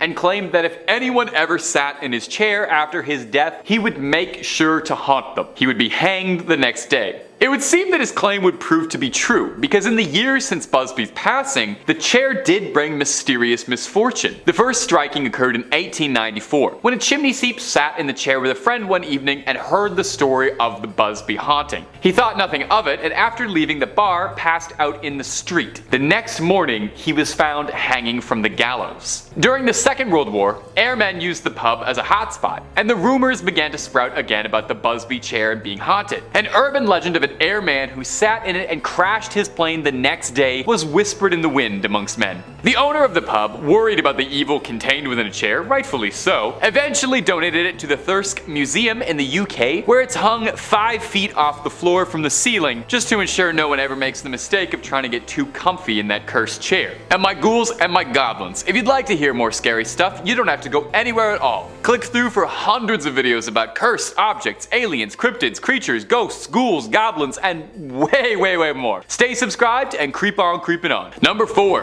Robert the Doll. Now, every good list of cursed objects should definitely include at least one cursed doll, I think, just for good measure. It's called Annabelle's Claws. Dolls are just inherently a little bit scary when they're not being used for make-believe or having tea parties, and they're especially scary when they carry a series of unfortunate urban legends with them, like the case of one Robert the Doll. Maybe you've even heard of Robert the Doll, as he's actually pretty famous as far as cursed dolls go out there. It's kind of Annabelle, Robert, the rest of them. Robert's been haunting for over a century. He used to be the property of one Robert Jean Otto. Now, although he shared a name with the doll, he preferred to be called Otto, maybe because the doll took it. Otto received Robert as a young boy from his grandfather, who obtained it through unknown means, as trying to trace it has been fruitless. No toy company has ever been found to have produced it. Otto loved Robert and had an active imagination to a degree that unsettled his parents. He would refer to the doll in first person and brought it everywhere with him, even dressed it in his clothing. That's kind of odd, but it's still little kid behavior. Otto would say he could hear Robert talk to him and would see him move. And children who passed the Otto estate when walking by would claim they saw Robert in the windows, watching them from up high, appearing and disappearing. Otto would blame all mishaps on Robert. Injuries, breaks around the house, accidents, anything that happened, it was because either Robert had told him to do it or Robert had done it. Kind of understandably, this behavior deeply worried Otto's parents. Otto kept Robert up until the day of his death in 1974, where he then traveled from home to home and collector to collector, causing a path of misfortune everywhere he went, until eventually getting himself incarcerated in the Key West Art and Historical Society, where he's now kept under a very tight lock and key and has become the museum's most popular attraction. Visitors even leave him offerings, little goodie bags, and even write letters asking for protection from him or a little aid cursing others. Employees of the museum say that sometimes they feel uncomfortable around him, and have noticed the chill in the air by his exhibit or electrical malfunctions near where he sits. It's been said that they need to stay on his good side lest they provoke his wrath. So I just want to throw this out there, Robert. I've always been a huge fan of all that you do, and that little sailor outfit is just chef's kiss. That looks great. Great on you. Matches your hair. Number 2. Headless Vikings. In 2008, a group of archaeologists were doing some fairly routine work in Dorset, a seaside town in England, in a rather dull job to improve local roads around the area. As could be expected, not too much of note was discovered, except for the mass grave of 54 headless Viking mercenaries. And not just were their skulls missing, but the rib cages, arms, and leg bones were all arranged neatly, surrounded by discarded teeth. No clothes or weaponry was discovered. So what happened? Because nothing my imagination is coming up with is conjuring anything good. Well, the bones revealed some fascinating finds, and I'll warn you now, by Odin's beard, they're all terrifying options. The teeth surrounding the grave were all filed down, but done neatly as if a craftsman had done it. Obviously, pre-Novocaine dental surgery wouldn't go down easy, so the process must have been excruciating, suggesting perhaps these men had it done to them out of some sort of punishment, or they did it to themselves to frighten their opponents and show them just how strong they were. Neither one of those options is particularly pleasant to consider. But now let's get spine chillin' with it. The archaeologists' prevailing theory about what happened to this big Nordic pile of bones is that looking at the wound patterns on the ribs and the torso bones were smart, surgical, precise blows, not matching with a rabid hack job you'd expect from a brawl. The archaeologists suggested that the Vikings weren't slain in battle, but rather offered up perhaps to some sort of strange, sadistic ritual, or perhaps a mass execution. It would explain why the men had no gear with them as well. The large number of bodies and intense cruelty of it suggests that there wasn't any trained executioners, leading to the prevailing theory that it's a dark, dark ritual. Number 1. Bog people. Name one good thing that's ever been found in a bog. Need some help? There's never been one. For peat farmers in northern Europe, it's a thankless life, working in wet, muddy bogs and occasionally finding leathery preserved bog mummies. Due to the low temperatures, lack of oxygen, and high acidity of bogs, bodies found there are preserved disturbingly well. Well, preserved is a bit of a misnomer. They're twisted and rived, but they're intact sort of. It's hard to think of these as preserved well because they look like the scariest things you've ever seen, but the process is weirdly fascinating if you're interested in looking up something disgusting. This happens all over northwestern Europe, with no one specific case to point to. It happens all over Ireland, Germany, Great Britain, the Netherlands, and so on. The bodies range from anywhere as old as 8,000 years old, preserved, to the most recent appearing to have been from the early turn of our century. Now, no one really has any idea how many of these bog bodies could be out there, and no one really knows how the unfortunate bog victims ended up in their final muddy resting spot. Some of them could possibly have just been unlucky souls who found themselves lost and fell in.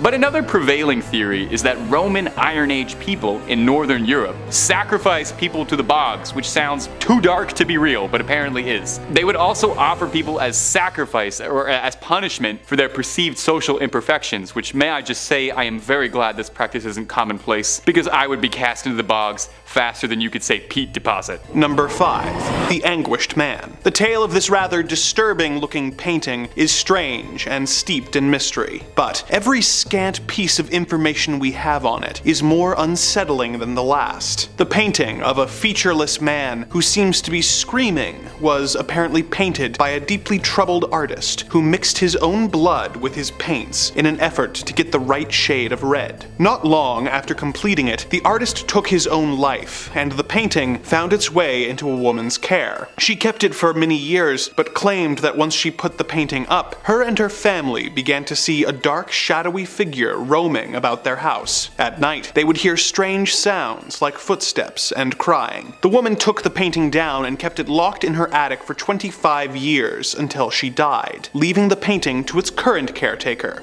Sean Robinson. Sean had been warned by his grandmother that the painting was haunted, but he thought little of it. Robinson kept the painting in his basement for about a decade before rediscovering it and putting it up. Once again, the family began seeing the dark, shadowy figure roaming the halls and hearing the sound of weeping and moaning during the night. Sean began leaving a camera on by the painting to try and get evidence of its paranormal nature, and upon reviewing the footage, heard some odd noises and saw evidence of doors opening and closing seemingly by themselves, and the painting falling over onto the ground. As time went on, the activity became more and more intense, with his wife seeing a strange mist and an unseen force pushing his son down the stairs. Things went from bad to worse when guests who came to see the painting began reporting intense and sudden nosebleeds. Sean takes the painting out from time to time to show it to paranormal investigators and television programs who want to hear his story story, but otherwise, the anguished man is apparently kept locked away in a safe location to prevent any further harm from coming to unwitting people. Number 4.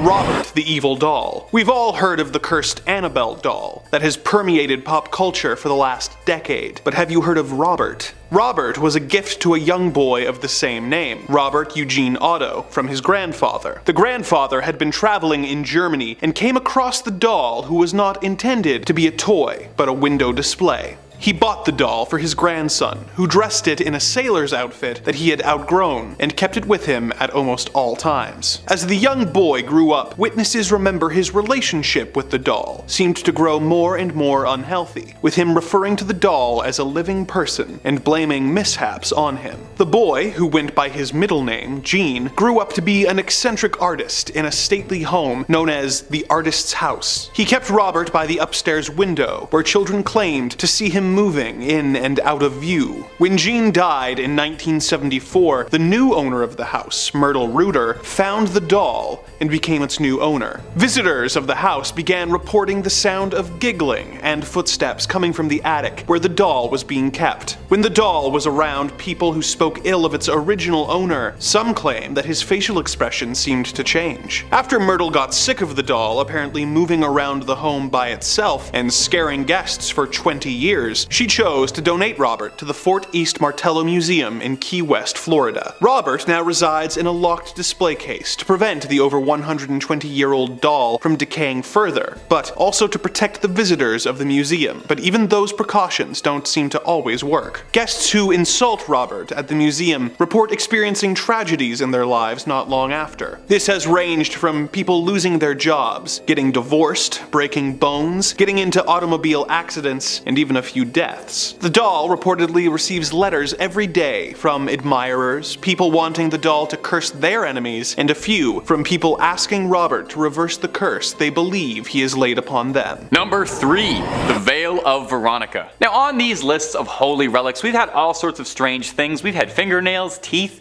dried up hands, we got milk coming up later. All things that have come from the body. Well, this next one is no different. It's the Veil of Veronica, and to put it gently, it's a sweat rag that's a few thousand years old. Probably one of the most pungent odors on the planet. Imagine every gym locker room you've ever been in times 1,000. When Jesus carried the cross, bruised and beaten, there was one person among the crowds who saw fit to help him out a little. Veronica wiped Jesus' face with this rag, and miraculously his face transferred onto the rag like it was silly putty on the funny papers. Now as an outsider, I thought this is what the Shroud of Turin was. That was the wrapping used to wrap Jesus after his death, so the thing I'm learning is that Jesus left an imprint of his face on just about any surface he touched. You give him a hug, have his face on the shoulder of your shirt for the rest of your life as a sacred artifact. Now, the Veil of Veronica is hard to nail down hard, concrete facts on. It's never been officially canonized as a relic of the church and is only alleged to exist. It's claimed to be owned at St. Peter's in Rome, although this particular relic is not on public display anywhere. Probably for the best. Honestly don't know if I want to see a 2,000-year-old sweat stain. The ones underneath my shirts are bad enough. Now it might sound like I'm being disparaging, referring to this relic multiple times as a sweat rag or a sweat stain, but I would like to offer this. The Latin name for the veil is sudarium. Sudarium literally translates to sweat cloth, so even the official churchly terminology for this relic acknowledges that it's just a stinky rag that has some sweat on it, but a holy stinky rag that has some sweat on it. Number 2, Mother Mary's milk. We're gonna do our best to get through this, I promise. Mother's Milk might be my favorite Red Hot Chili Peppers album, it's my favorite character on The Boys, and it might just be one of the oddest relics on a series of odd relics that's all the way to part 3. Took a lot of restraint to not put this in the first 2, but we're on part 3, so here it is now. As incredibly odd as it may sound, the Virgin Mary's milk is considered a relic of the Catholic Church. I hope they've been keeping that in the fridge, lest it spoils. Does holy milk spoil? Is everything I've said in this video profoundly heretical? There is a church called the Church of Milk Grotto, built outside Bethlehem. The history goes that the Madonna and child had taken refuge in this cave, and while she was feeding, milk spilled outwards and blessed the stone of the cave, turning it completely white. Now the church serves as a popular shrine for women who are struggling with fertility, who hope that the lasting aura and presence of the Virgin Mary will bless them. There's a legend that goes with it. Saint Bernard, the saint, not the big dog that has his tongue hanging out, was devoted to the Mother Mary. And one day he was praying at a statue of the Madonna, and he asked it to give him some sign, some proof that she was a mother. I guess the statue has like an odd sense of humor because it sprayed milk onto Saint Bernard. Depending on the variation of the story, either his eye or in his mouth. I saw a lot of really interesting paintings depicting this scene, and editors, I hope you're having so much fun trying to find photos for this one. I am so sorry. Truly, rest in peace your search history. In the Middle Ages, vials of the milk were sold and transported all over Europe. For what purpose, I could not tell you. These days, the Church of Milk Grotto sells a limestone powder made from the stone walls of the grotto, meant to be dissolved in a drink and consumed. Kind of like Crystal Light, but it's holy milk. Probably heals all that ails, and it's a good source of calcium, perhaps. And number 1, the Holy Prepuce. This is going to be the one that takes the channel down. You have no idea the restraint it's taken me to only be bringing this up now in part 3 of Strange Relics. This is probably the strangest relic of them all. We'll do our best to discuss this with reverence and also somehow figure out how to stay within content guidelines. Editors, best of luck. When Jesus was born, on his 8th day, a small piece of his skin was removed in a traditional ritual performed on Jewish men when they're born. Okay? Are you sort of following along with what I'm saying here? This particular part of the body that I can't quite mention that was removed at birth was an immensely holy relic to the Catholic Church called the Holy Prepuce.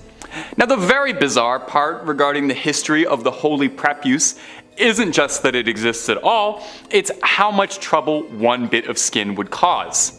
You see, the prepuce first pops up in the year 800, when Charlemagne gave it to Pope Leo III on December 25th, making it one of the oddest Christmas gifts ever given in human history. From here, it stayed until 1527. Now, when Rome was sacked, a German soldier stole the prepuce and tried to keep it for himself until it was eventually recovered again and became the centerpiece of the village of Calcutta, where it was seen as the most exciting thing to happen in a while. It was like a celebrity showed up to the village. It was this great, big, important deal. They had a part of the body of the Savior. All manner of miracles are reported to have been the result of the Holy Prepuce. However, several other churches, villages, priests all claimed that they had the true Holy Prepuce, and any other ones you might have heard of out there were false. This problem became rampant, and in the early 1900s, the church wanted to wash their hands of the Holy Prepuce entirely and outright forbade any discussion of it in church matters. It was actually an excommunicable offense to so much as bring up the prepuce, meaning this video is pure heresy. In 1983, the prepuce was stolen from the church in Calcutta. Where is it now? Where did it go? Absolutely no one knows. No one's fessed up. You know, if you took it, I think now's a good time to just admit you did it. But if they're ever looking for a plot line for a third National Treasure movie, I have an absolutely amazing idea for something Nicolas Cage could steal. Number 5, the organ. Music is the basis of like every good horror movie, isn't it? Music playing from the other room by itself? Yeah, that scares the shit out of me. When I forget my Bluetooth is on and I hear the music from the other room, my heart skips a beat. And there's some Shakespeare sonnets on there, you know? So it sounds like some dudes in the other room just talking to me in Old English. Well, there's actually an instrument that plays by itself, apparently, every night around 9 p.m. Unless it has priests bless it to keep it only wood and ivory. Apparently it likes to play a little number or two from the other side. Residing in the Warrens Occult Museum in Monroe, Connecticut, Ed Warren, the husband of the famous demonologist duo, apparently likes his classic music. Well, not live, I should say. He obtained the organ apparently after authorities cleaned out a haunted house owned by Reverend Eliakim Phelps in Stratford, Connecticut. Somebody from the authority at the city of Stratford reached out to Ed asking him if he'd be interested in obtaining a musical instrument in which needed some special handling. Nothing like a dusty old haunted organ, like the old hockey games and churches organs, you know? Apparently one night Ed was woken up by the sounds of the chords of the organ being played. It was late at night, so naturally Ed thought maybe someone had broken in and was fiddling downstairs with the instrument. Ed went down to check it out, and as soon as he entered the museum where the Warrens' haunted items are kept, the organ would just stop. Yeah, creepy. And also annoying. Like, why do ghosts always do that? It's so like trickster of them, you know? This would happen over and over and over again. The organ finally stayed quiet semi-permanently when after the Warrens asked a priest to bless the organ on a regular basis. Apparently it needed to be continuously cleansed or else the mysterious pianist would start their eerie tune again. Yeah, organs have to be the scariest instrument on this planet. So Halloween-y sounding, you know what I mean? And so Dracula-ish. Toccata in D minor, just... Number 4, the wedding dress. Your wedding day is supposed to be the happiest day of your life, isn't it? Dressed to the nines, till death do us part, cake smashed into your face, yada yada yada, and of course, that iconic wedding dress, you know? Yeah, it's tradition. So what's this wedding dress doing in the Warrens Occult Museum then? Well, the official story behind the white gown in the Occult Museum is that of the White Lady of Union Graveyard. She has been spotted for decades. Many claim they have seen the lady in white at Union Cemetery. She's said to walk the graveyard at night, and locals tell us they've also seen her on nearby roads. Union Cemetery sits just off the junction of routes 59 and 136 in Easton, Connecticut. The legend goes, it's the home of a spiritual entity that allegedly walks the property. I can tell you that now for a fact that this place is haunted. It's one of the most haunted places around, said Lorraine Warren herself. Yeah, and she's seen some stuff in her time. One of the most infamous encounters is that late one night a man was driving down Stepney Road in his pickup truck just past Union Cemetery. Out of nowhere, a woman in a white dress appeared in the middle of the road. The man couldn't slow down in time and struck the woman head on. When the man screeched to the side of the road, there was no sight of the woman he had hit. Apparently this happens more often than you think on that road. Whoever she was, apparently the couple has her dress locked in the Museum of the Occult Finds and deems it spooky enough to leave it alone. Number 3, the purple sapphire. Well, not really a sapphire, but actually an amethyst. The spiky purple quartz looking thing. Hey, who said that haunted to hell items can't be precious and beautiful? Well, don't say that, because apparently this one is cursed, like cursed. The mysterious Delhi purple sapphire is now permanently on display as part of the Natural History Museum's vault collection of precious gemstones. The mysterious stone is rumored to have been stolen by a British soldier from the Temple of Indra, the Hindu god of war and weather, in Kanpur, India, during the Indian Mutiny of 1857. It was brought to England by Colonel W. Ferris, whose family then supposedly suffered many financial and many health problems. I love how financials first. The stone was given to Edward Heron Allen, a scientist and writer, in 1890, who claimed to have started having bad things happen to him and those who were lucky enough or unlucky enough to see or hold it. He came to the conclusion it was hexed with a curse, and eventually decided to have it stored away in a bank vault inside 7 locked boxes with a note of warning to anyone who dare handle it. Allen warned that the Delhi purple sapphire is cursed and is stained with blood and the dishonor of everyone who has ever owned it. Weary of its alleged powers, he kept it locked away in 7 boxes and surrounded by good luck charms. He also left strict instructions not to remove the amethyst until 33 years after his death. It's very specific. Heron Allen's own daughter was forbidden under every circumstance to even touch or handle the stone, which, half a year after her father's death, she donated the amethyst to the Natural History Museum where it's on display today. Okay, so his own daughter donated this thing. She didn't even want it. That's a little spooky. Now, I mean, he was a writer, and writers can exaggerate sometimes, but not giving it to his own daughter and her not wanting it at all after his death? That sounds a little bizarre to me. Number 3, the Crying Boy painting. Some of my favorite cursed objects are a good haunted painting. Maybe it's because I had a huge fondness for Ghostbusters 2 as a little guy, and it's got a haunted painting as the main bad guy of that movie. Maybe it's just because I'm very enticed by the uncanny valley of a pair of eyes that you can look at but can never look at you back. We'll probably mention that in therapy next time. Anyway, case in point, take a look at this painting, The Crying Boy. Looks like a fairly normal painting, wouldn't look too out of place in your dentist's office. It's not really my kind of art, but I'm sure a generation of grannies love to put this in the parlor. It's been the center of a series of strange coincidences that are just too darn odd to be true. It was painted by an Italian painter, one Giovanni Bragolin, and mass-produced as a print across the 50s, so everyone could enjoy this sad crying boy in the comfort of their own home until they would burn down. Because for some bizarre, possibly paranormal reason, firefighters around Essex, London would report that frequently, amidst smoldering ruins of a burned down house, repeatedly they would find the Crying Boy painting completely untouched by the flames even when everything else had burned to ash. Now, this happens once, that's bizarre. 2, 2, very strange. If this happens 3 times, you've got yourself an outright paranormal mystery on your hands. The British tabloid The Sun loved the story and was spreading stories of the cursed paintings like a house on fire. Too soon?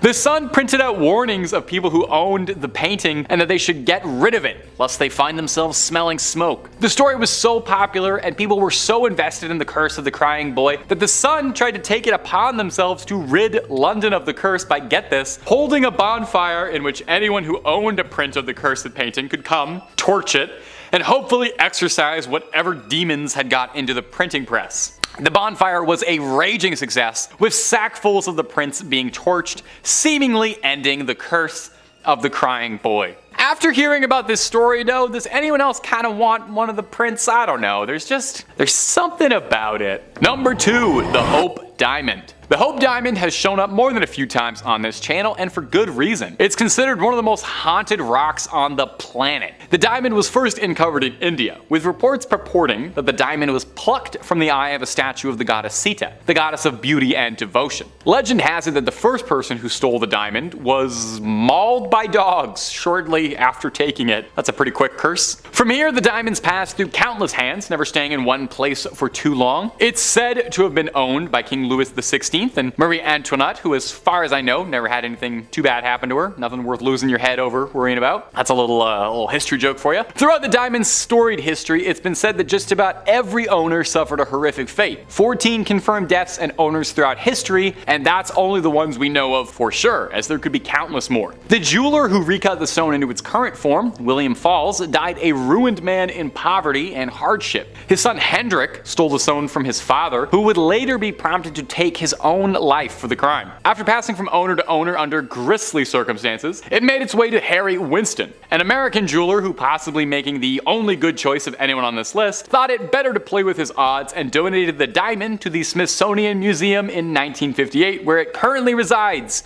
sealed away. The curators of the Smithsonian were thrilled to receive it and have said that they consider the gem a crown jewel, and that in all the time it's been in their watch, no one has suffered any ill effects. Maybe Indiana Jones was right. It belongs in a museum. That's too many Indiana jokes in one video. Too many Indiana jokes. I'm excited about the new one. I can't believe old Harrison Ford's coming back again for the millionth time. He's always coming back. Number 1, Robert the Doll. Every good list of cursed objects should definitely include one cursed doll. I know we had the Shadow Doll up there, but that was like a starter cursed doll. We got better ones. So that's why we're gonna finish up this list for today with a classic haunted doll. Dolls are just inherently a little bit scary when they're not being used for make-believe, and they're especially scary when they carry a series of unfortunate urban legends with them, like the case of Robert the Doll. Maybe you've even heard of Robert the Doll, maybe from this very own channel, maybe from this very own host, because I mentioned him in the first video that I ever did. It's all full circle. He's one of the more notable cursed dolls out there. If you're in the cursed doll community, you probably know him. Robert has been haunting for over a century. He used to be the property of one Robert Jean Otto, although he shared a name with the doll he preferred to be called Otto. Maybe because of the doll he wanted to be called Otto. Anyway, Otto received Robert as a boy from his grandfather, who obtained the doll through unknown means. Trying to trace wherever it came from has proven fruitless, as no toy company has ever been found to have produced it. Now, the young Otto loved Robert and had a very active imagination to a degree that would unsettle his parents. He would refer to the doll in first person and brought it everywhere with him, even dressed it in his own clothing. Otto would say that he would hear Robert talk to him and would see him move. Children who passed the homestead when walking by would say that they claimed that they saw Robert in the windows watching them. Otto would blame all these mishaps on Robert. Injuries, breaks, anything that happened, it was because Robert had told him to do it, or that Robert the doll had done it. And this behavior kind of understandably deeply worried Otto's parents. Otto kept Robert until the day of his death in 1974, where he then traveled from home to home, causing a path of misfortune wherever he went, until he eventually found himself in the Key West Art and Historical Society, where he's now kept under very tight lock and key and has become the museum's most popular attraction, where visitors leave him offerings, treats, and even writing letters asking for protection or for him to curse others. Employees of the museum say sometimes they feel uncomfortable around him and have noticed a chill in the air by his seat or electrical malfunctions near where he sits. It's been said that they need to stay on his good side lest they provoke his wrath. Maybe it's a good thing then that he's locked up tight in that glass case, and There's just something about this guy. And Robert the doll, if you're watching right now, just want you to know all that stuff I was saying, I was just playing. You know we're friends. You know we've always gone together, you and I. You know I'm a big fan of the scary doll community. I just wanted to make it clear, we're cool. Number 3.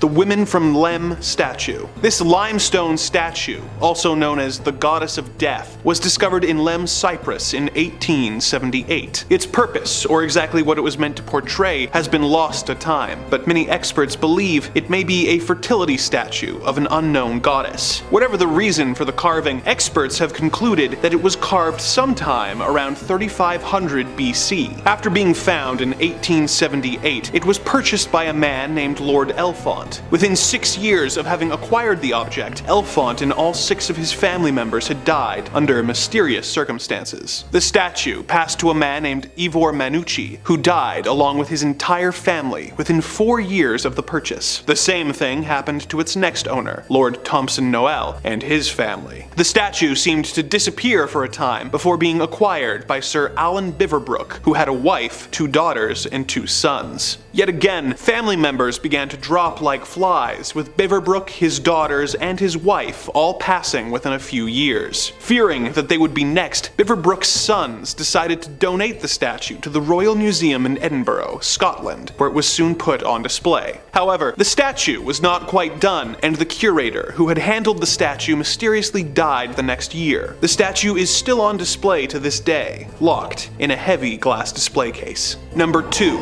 Thomas Busby's chair. Our next entry takes us to North Yorkshire in 1702, when 2 criminals, Daniel Oddie and his son-in-law, Thomas Busby, came into conflict. They were coin forgers who essentially ran a criminal empire, but Daniel disapproved of Tom's relationship with his daughter. This resulted in a fight, which ended with Daniel's untimely demise. Thomas was arrested soon afterwards and sentenced to be hanged.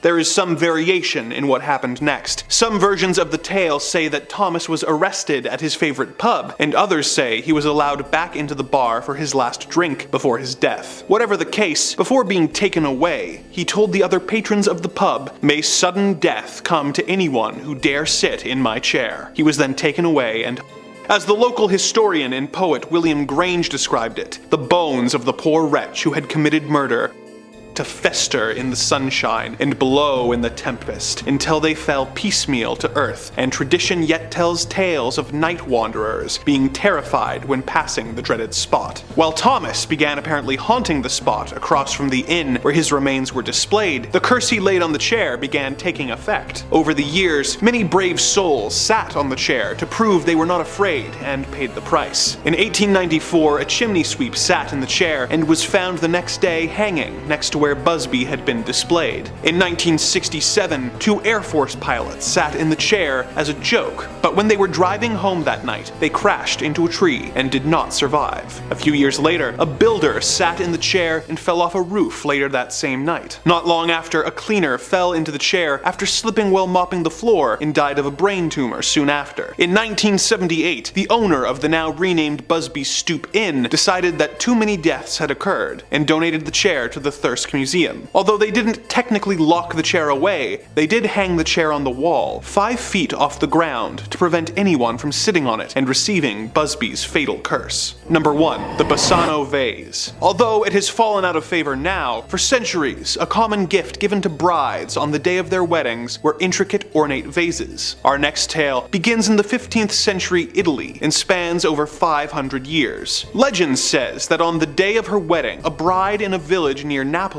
found a gift with no clue which of the guests had given it to her. It was a 4-pound silver vase. She decided to put it in her room for safekeeping before the wedding ceremony, but when the ceremony was due to start, the bride was nowhere to be found. The groom went to her room to look for her and found her lifeless body on the ground, with no trace of what had caused the death, other than her desperately clutching the silver vase. The bride was buried, and the vase was passed on to one of her family members to be taken care of. Within days, the second member of the family was was dead from unknown causes. The vase was given to another member of the family, and when he also passed away, the family made the connection between all the recent tragedies and the Bassano vase. Unsure what to do, they reached out to a local priest who, upon hearing the story, informed them that whoever had given it to the bride had either cursed it or made it from cursed materials. He advised them to bury it on sacred grounds. They dug a hole and wrote a note warning, "Beware. This vase brings death," which they placed inside the cursed vase. The vase was buried and remained underground for the next 500 years. By horrible chance, a man in 1988 was digging and came across the vase. He read the note, but being the skeptical type, discarded it and took the newly found Bassano vase to a local auction house. The vase went up for auction and was sold for the equivalent of $2,270 to the local pharmacist. Within 3 months, the pharmacist was dead, and the vase was sold by his family to a local doctor, who also passed away soon after. The vase developed a reputation after this, and several people who were approached to purchase it refused, but it was eventually bought by an archaeologist who, despite his family's protests, did not believe in curses. He died 3 months later. His family threw the vase out their window, but a police officer who was passing by saw this and tried to return it. The family refused the vase back and told him of its cursed nature. He tried to give it to multiple different museums, but having heard about the curse, they all refused. Fearing for his life, he did what the bride's family had done over 500 years prior and buried it in a lead box in a cemetery. Which cemetery he used is unknown, but let us hope that no unwitting soul rediscovers this cursed vase and unleashes it upon humanity once again. Number 5. A close personal working relationship with Benito Mussolini. The Vatican isn't just the seat of the Catholic Church. It's also the smallest country in the world. Did you know that? Despite existing inside of Italy, the Vatican isn't part of Italy, but rather its own country, a little sovereign state. About 1,000 people live there total. But it hasn't always been that way, though. It wasn't founded as its own separate city.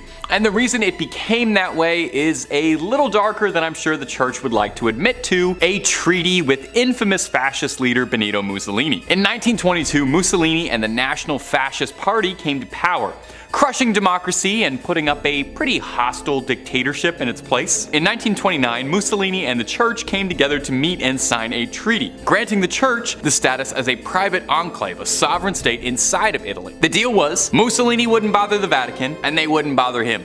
Mussolini even paid out a massive settlement, which the church invested and is believed to have been valued at $780 million, alongside the church getting tax exemption status and priests getting a healthy salary from the Italian government. All of those benefits you can thank fascist leader Benito Mussolini for. Perhaps most illuminating, however, was a clause that protected the Vatican's dignity, so to speak, meaning as part of their laws as a sovereign state, they were allowed to arrest and try anyone who criticized the people and the church. In exchange for signing this treaty, the Catholic Church publicly supported the fascist dictatorship and was recognized as Italy's official government. The Vatican's own newspaper printed shortly after the deal went down, "Italy has been given back to God, and God to Italy." And they had the support of someone who was involved in hundreds of thousands of deaths to thank. Isn't that fun? And if you're looking for way more church conspiracies, old secrets, relics, all kinds of things, ghouls, goblins, aliens galore, Top 5 Scary has all of that and then some. Really, we'll do just about anything on this channel. I'm talking about the church right now. So hit subscribe, make sure you ring that little bell as well so you don't miss a single scream. But you do that at the end of this video, okay? Because I got 4 more church scandals coming up for you right now. Number 4, the banquet of chestnuts. Believe it or not, this might shock you, more than a few popes have been less than pious. You know, we'll go deeper later in the list, but several popes would be on the naughty list. Among them, Alexander VI, who you might know better as Rodrigo Borgia. Rodrigo was said to have some pretty bizarre hobbies, even by papal standards. He apparently loved to watch horses mate. That was apparently one of his favorite ways to spend an afternoon. Once or twice, sure, you know, we all get curious, Rodrigo, but frequently, I don't know, man. I don't know. Maybe you have to be there. Anyway, that's not even the most controversial thing the Borgias were involved in. Seriously, look up the Borgias after this video, there was a lot. One of the most infamous things Rodrigo got involved in was called the Banquet of Chestnuts, sometimes referred to a little more colloquially as the Joust of... I don't really think I can say this and stay in the family-friendly guidelines. the joust of women of the night, if you know what I mean. Are you following? It's a word that they say in Game of Thrones a lot. And if you don't know what I'm talking about, maybe you're not old enough to be watching this channel. The joust that shall not be named wasn't quite a literal joust, although there was a great deal of thrusting and charging. Excuse me. Cesare Borgia, real-life Jaime Lannister and one-time Assassin's Creed Brotherhood villain, arranged a banquet in his chambers in the Vatican with 50 of the hardest-working courtesans of the time. They danced after dinner, then disrobed, and then the joust began. Rodrigo and his family gleefully threw chestnuts on the floor, forcing the women to grovel around their feet like swine. They offered prizes, clothes, jewelry, all sorts of baubles for the man who could fornicate with the most courtesans, that's pretty interesting. That's a pretty interesting event for the Pope to preside over. Think about the next time you're at an official church event in your community, like a bake sale or something. Just think about the other events the head of the Catholic Church and the voice that speaks to God was holding and participating in. Number 5 on this list is the Dyebook box. This is an evil box that tormented many people and even claimed some lives along the way. Zach Baggins writes, according to Jewish folklore, a Dyebook is a dark spirit that takes over the bodies of living people and uses them for evil. Legend has it that a Dyebook can be trapped inside of a box and prevented from causing mischief unless the box is opened, that is. Several years ago, the Dyebook box came up for sale on eBay. The seller listed a vintage wine cabinet that came from the estate of a woman who survived a World War II concentration camp. The seller, an antique dealer named Kevin Manis, claimed that the first owner's granddaughter was terrified of the box, warning him that her grandmother said it held a Dyebook. After buying the cabinet, he was plagued by a series of unfortunate events and recurring nightmares of an old hag that would brutally attack him, causing him to wake up with bruises on his body. He also experienced an overpowering stench of cat urine in his home. Tragically, his mother suffered a stroke while opening the box. Not surprisingly, he decided to get rid of it. The box eventually ended up in the hands of Missouri Medical Museum director Jason Haxton, who was skeptical about the powers attributed to the box. He soon changed his mind. After acquiring the box, he began to experience a series of medical maladies, including bleeding eyes and strange rashes. He also began to dream of being attacked by an old hag and would also awake with bruises on his body. Kevin Manis told me that while the box was in Haxton's basement, a man died there and his body was found lying next to the box. He eventually became so unnerved by the box that he reached out to scientists and rabbis who instructed him to build a wooden ark lined with 24-karat gold, place the box inside, and bury it in the ground. Now, this actually wasn't the end of the story for this box. The box was eventually dug up again and then later donated to a museum. This was after it had tormented a few more people, mind you, though. Now, it's fully encased in a glass covering, but even that doesn't stop the evil spirit from coming after people. Many people who have visited this box have reported having serious episodes in the room while they're looking at it. Whatever spirit is trapped inside this box, it is clearly an extremely powerful one. The box remains on display at the museum, but I wouldn't recommend going to check it out if I was you. Number 4 on this list is the Devil's Rocking Chair. The Devil's Rocking Chair is actually from one of Ed and Lorraine Warren's most famous case, The Devil Made Me Do It. Zach Baggins writes, the horror began in July 1980 when David Glatzel, 11 years old, became possessed by a demon. One night he woke up screaming, claiming that he had been visited by a man with big black eyes,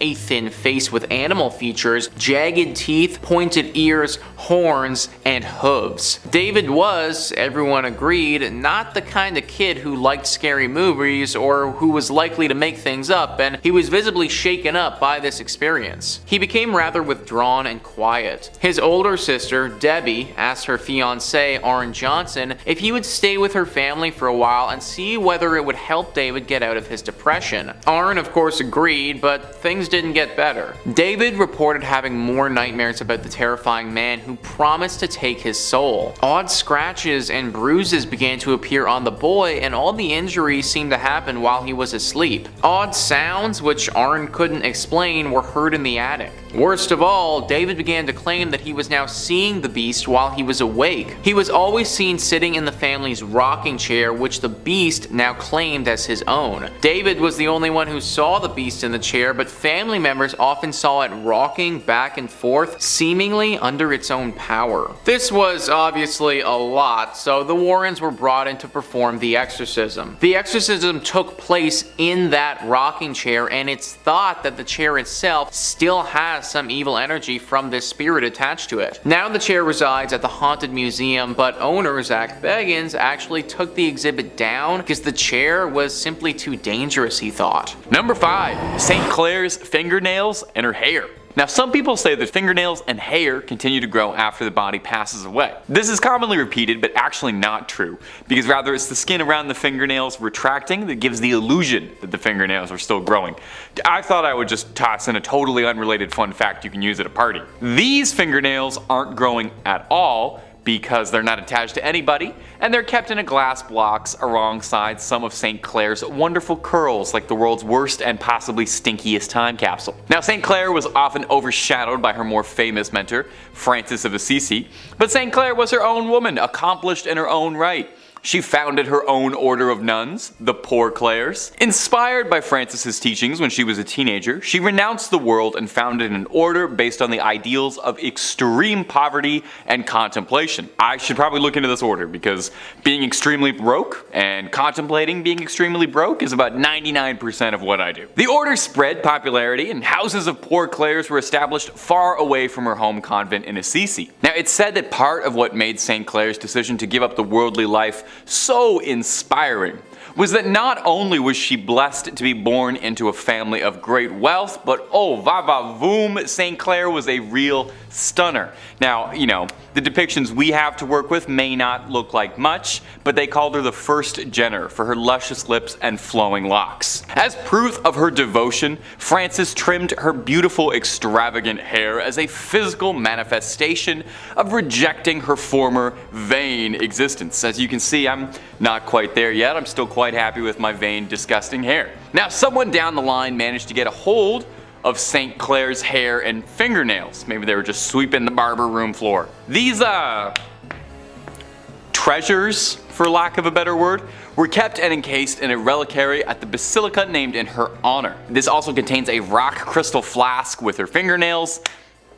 Really not sure why anyone felt they needed to keep that. I'm not sure how holy these are, but hey, I'm not a saint or a bishop or a pope or any of that stuff. I'm just a YouTuber and I'm barely that even. But if you want to hear more of me narrating some of these strange and peculiar parts of the big globe we share, Top 5 Scary is the place to be. We got a little something for everyone. So make sure you click on through, like this video, subscribe, and hit that little bell, and we can keep on bringing you screams every single day, twice a day, and then some. But do that at the end of this video, okay? We got way more weird Catholic relics coming up for you. Number 4, papal hearts. You know, they say some people wear their hearts on their sleeves, and some people collect 22 hearts in marble urns inside a beautiful reliquary. We all have our hobbies. We all collect things. Just make sure those hearts are still in their original packaging, otherwise, you know, they're totally worthless. Well, these aren't just regular old hearts. These are the hearts of 22 former popes. Obviously they're former popes if their hearts are, obviously. At the Church of Santi Vincenzo e Anastasio a Trivia.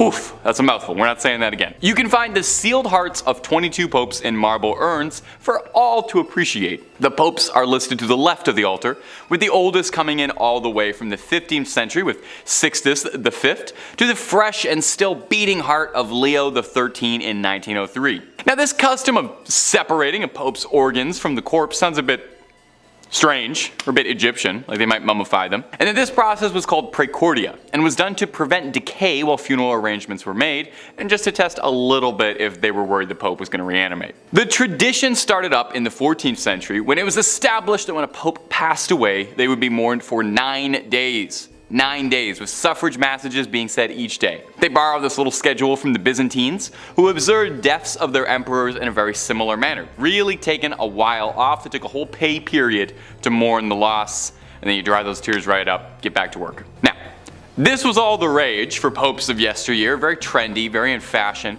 But Pope Pius X in 1914 had a change of heart when he expressly forbade it in his burial and will. He said, "Don't do any of that weird stuff to me." Those were his exact words, if you can believe it. Now since then, his successors have all agreed and have all done the same. But who's to say? I feel this could be coming back in fashion. Pope Francis, how you feeling?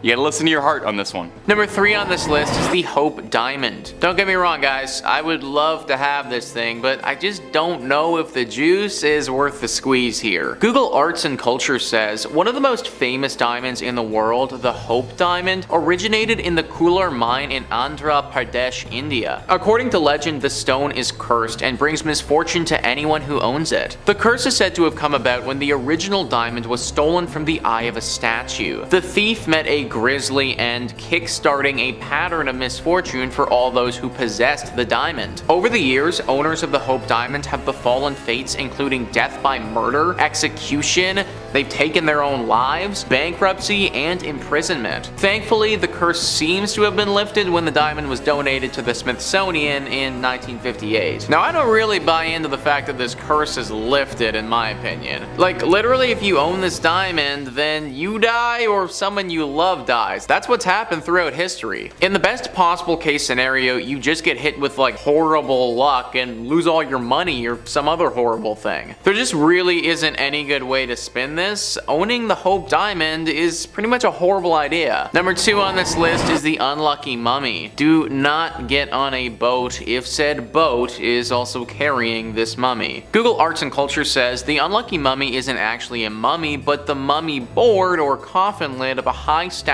woman who lived in around 950 to 900 BCE. Discovered in Thebes in the 1800s, the 4 young Englishmen who first purchased the mummy all died in unfortunate circumstances. Rumors of the curse soon spread, and in the early 20th century, journalist William Thomas Stead wrote an article on the jinxed artifact. Stead went on to be one of the passengers on the doomed Titanic. It's said that he told stories of the curse in the run-up to the disaster, with many believing that the mummy itself caused the ship's watery end. Today, the Unlucky Mummy is on display in the British Museum. The Titanic was supposed to be unsinkable. Enter in the Unlucky Mummy and boom, now the unsinkable ship goes down. Maybe it's a stretch to say that this thing caused the literal Titanic crash, but I can at least guarantee that it probably didn't help. At least this thing is now locked up in a museum very much on land and not connected to any boats that I know of. And number 1 on this list is the Hands Resist Him painting. I'm all about having some cool, groundbreaking art, but this painting definitely crosses the line. The lineup says, there is no doubt the painting is disturbing. It shows a young boy standing next to a girl doll with hollow eyes and a sad, downturned mouth. The doll is holding a strange device with wires coming out of it. The eeriest part of the painting are the many disembodied children's hands reaching toward the boy through the glass panels of a door just behind him. But even more disturbing than the painting itself are the stories of what has happened to people who come in contact with it. A few years after the painting was sold, the art critic Henry Seldes died. Then the gallery owner died. Then in 1984, John Marley died. The painting disappeared, not surfacing again until 2000 in a bizarre posting on eBay. The new owners were trying to sell it because they said it was haunted. They claimed the boy and the doll in the picture would fight with each other during the night, terrifying their 4-year-old daughter. They set up a motion sensing camera in the room for 3 nights and claimed they had captured the boy in the picture leaving the frame and coming into the room, apparently fleeing in terror. The literal kid in the painting is leaving. Not freaking cool, guys. My paintings are supposed to be static and not moving, and they definitely aren't supposed to be walking around my home scaring the living bejesus out of me and my family. Apparently, this painting is locked up in a storage locker now, and no one is allowed to see it. Number 5. Uluru Rock. If you're heading down under for a vacation this year, well, there's a certain object that remains very cursed there that people don't really recommend you tamper with. And it's huge. Uluru Rock. Yeah, this massive sandstone monolith in Australia was discovered on paper in 1873 by surveyor William Goss. He named the landmark Ayers Rock in honor of the then Chief Secretary of South Australia, Sir Henry Ayers. Known as such, of course, until 1993 when it was officially renamed to Uluru, honoring the title originally originally given to the Anangu First Nations peoples, to whom the site is sacred and, more importantly, home. This thing is strange. First off, this place is highly sacred, stumbled upon by the First Nations people of the northern Aussie area for who knows how long. This site has been known over the eons to have strange powers though, i.e. any tampering, stealing, defacing, or slandering the megalith is a sure way to test your luck against, well, the universe. This place shouldn't be messed with. One man stole a chunk of rock from the monument and experienced so much bad luck that he actually drove 3,000 kilometers to return it in person, in an attempt to rid himself of the karma he believed was attached to him. The chip was returned 40 years later. The largest piece of rock that was ever returned back to the site weighed more than 70 pounds. Yeah, this is serious stuff. First off, how the hell did you sneak that off the site? Like, did he just back his truck up to it like, yeah, just chip that big rock off, put it all in. He apparently wrote, "Dear Australia, I am so sorry I took this piece of Uluru. I wanted a piece of Australia to take home with me, and this was the wrong thing to take. I hope Australia can forgive me and welcome me if I ever come back. Signed, an unwise traveler." Yeah, the reason they advise visitors not to take anything is the paranormal omens connected to said rock. Also, this is a giant rock we're looking at, like only a tenth of its mass you can see. It's like an iceberg, like underground. So before you experience any bad luck, illness, or karma beyond karma any day soon, I'd just collect seashells and skip this whole thing. No? Number 4, the Voynich manuscript. As always, if you like what we do here at Top 5 Scary, make sure to hit that like button down below or comment down below which archaeological find you know of that has impending doom upon the discoverer. I love this stuff. It's scary beyond all belief, but it's interesting. We're all about it here. And speaking of, so apparently there's a giant Italian Renaissance-ish folio called the Voynich manuscript. It's named after Wilfrid Voynich, a Polish-Lithuanian book dealer who purchased it in 1912. Yeah, we don't really know what this thing is. One thing it most certainly is would be the most bizarre and mysterious book of all time. 100%. Not only is it detailed so carefully and patiently, it's all like Tim Burton-like, with an entire world drawn and recorded that isn't ours. Like, is this a parallel universe book? Is this language even known? Like, it's unknown, like predates Latin and doesn't even use phonetic patterns and coding. It's the riddle of all riddles. Written in the 15th century, somewhere they think between 1405 and 1450, all 240 pages are inscribed in some sort of indecipherable language, with a small alphabet only of about 170,000 characters. Yeah, it's gonna take a while for them to crack this one. The contents alone have cursed people mad, with obscure visions and obsessions for years. My precious. Historians and cartographers have tried to crack the code for hundreds of years, yet not one has been successful. Why wasn't this a national treasure movie? I feel like this would have been perfect. Was it written by people from another world? An unknown species? It's so familiar yet so alien.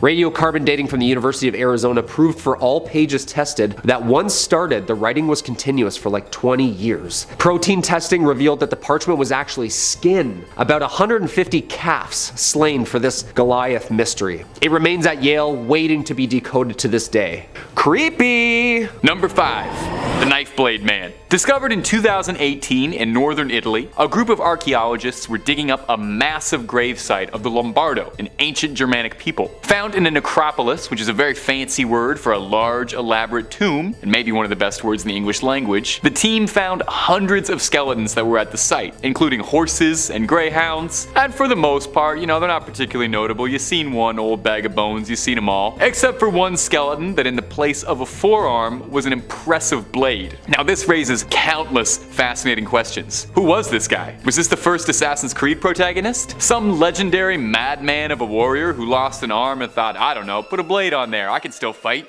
Well, the Lombardo people placed a great emphasis on war and combat in their culture, so it is possible. The researchers noted that there was a clear dated buckle around his arm, and pressure on the bones of his arm showed that it was an intentional prosthetic, right down to the wear and tear on his teeth, suggesting he tightened the straps for his head and blade with his teeth. Most of the other skeletons found in the necropolis all had blades buried with them at their sides, perhaps ritually out of honor, but this unique specimen had it grafted onto his arm like he's history's first cyborg or Baraka from Mortal Kombat. To be able to not only survive an amputation, pre-antibiotics and modern medicine is already impressive. And hey, if you're always looking to learn something from Knife Farm Skeletons, then toss a subscribe our way. Top 5 Scaries always got a couple scary videos for you every day. Let's creep on creeping on. Number 4. The hanging coffins. We're going up to China for our next one, specifically Hubei, China. There's a cave there that the locals call the Cave of the Fairies, and you've probably already realized that there's gonna be a dark secret involved with the Cave of Fairies. We never talk about anything nice here. It was said that the mythical creatures were supposed to live in the cave, but those who explored it inside found that there wasn't much of anything living at all, instead finding something deeply disturbing. Rows and rows of coffins, some hanging from ropes, some jammed, wedged between the rocks of the cave. The coffins themselves were massive, weighing around 200 pounds each, and some destroyed and ravaged. Dating the coffins puts them at around 1200 years old, and are thought to have been put up by the ancient Bo people, an extinct culture hailing from China, famous for this unique practice of hanging coffins from caves. It's thought that this served 2 purposes. 1, as a ritualistic offering meant to bless the dead, and 2, from a practical, pragmatic sense, it would prevent any would-be carrion eaters from picking through to get a meal. Fascinatingly, it can be seen that all of the coffins were carved from a single tree, one big log. One wonders if that was part of the ritual element of it. Now, the coffins being smashed is interesting, because the discoverers of the coffins theorized that the damage was actually pretty recent, dating it to the 1960s. And their prevailing theory was that someone wandered into this cave in a place of desperation and smashed the coffins to garner some firewood in the hopes that they could survive the night and not pass among the hanging dead. Let's just hope they didn't release any ancient curses at the same time. Number 3.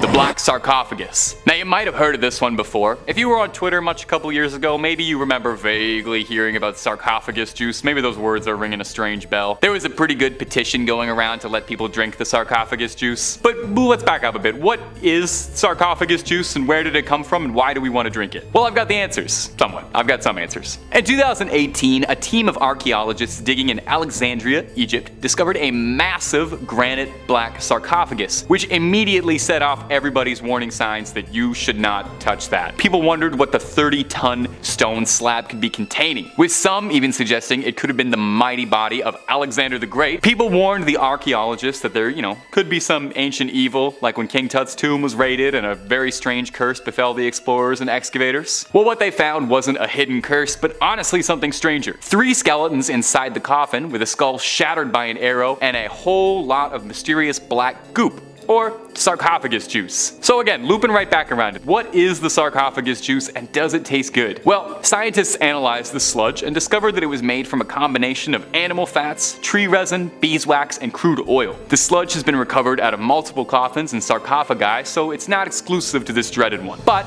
that doesn't explain why this nasty stuff is there.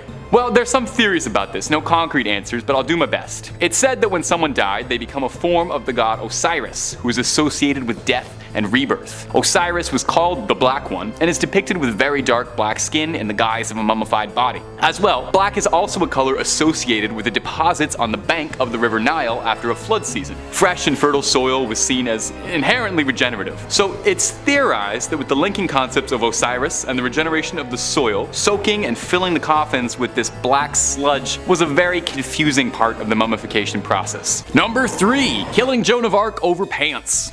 Joan of Arc is a very familiar name to Catholics and, well, just about everybody. She's a pretty famous historical figure. You probably know her famously as a saint. You might recognize her as a force for feminism. I think she was in one of the Bill and Ted movies. Well, her status as a saint came a long time after some trouble she was embroiled in with the church, who at one time saw her as an enemy to their very ideals, going so far as to consider her their #1 enemy.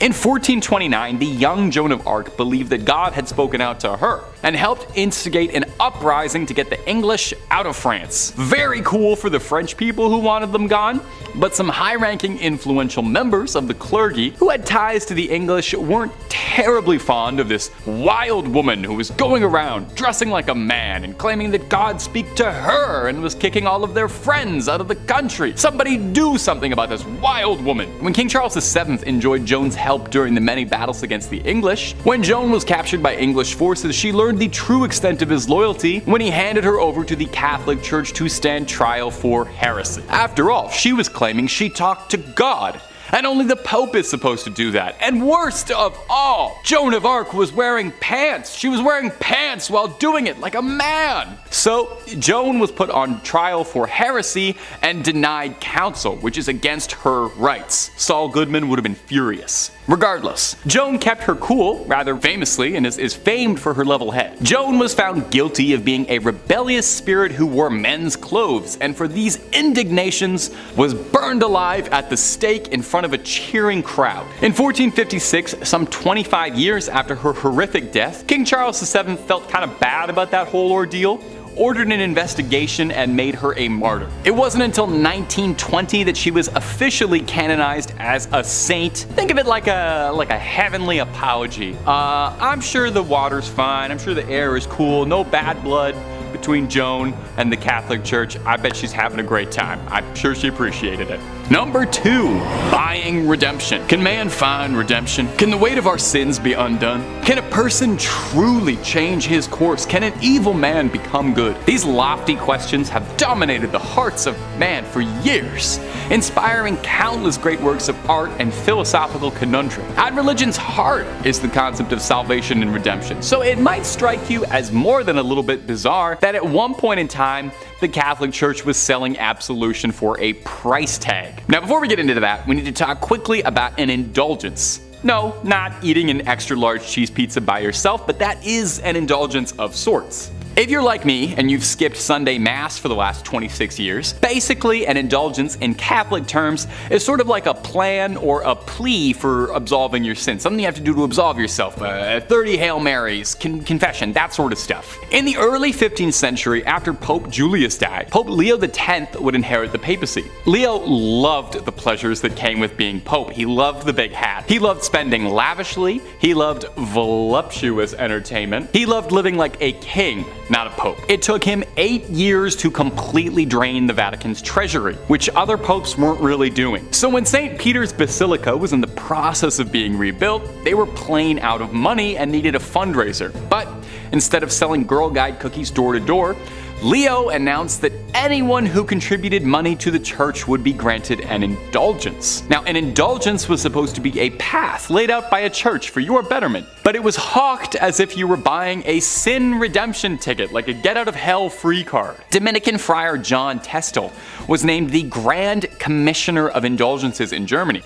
Overseeing indulgences was his only job. That's the only thing this guy did to give you a sense of how many people were doing this. He sold absolution for future sins you were planning to commit later. Pay a small fee, and if you kill a guy next week, totally fine. God says it's okay. Now, this probably worked pretty decent if you had a bit of coin, but if you were an average person, a serf like me, perhaps, you did your best to prepare for an eternity in hell. Salvation was just another pleasure the rich had, and hell is where us poors go. Unsurprisingly, someone got very upset about this new stance from the church. He was pretty upset about this. His name was Martin Luther, and he passive-aggressively left a note on some doors like an upset roommate, and I can't remember if anything ever came out of that, if anything ever happened to him in history. It's lost to time. It's probably unimportant. Number 1, the plot of Assassin's Creed 2 was real.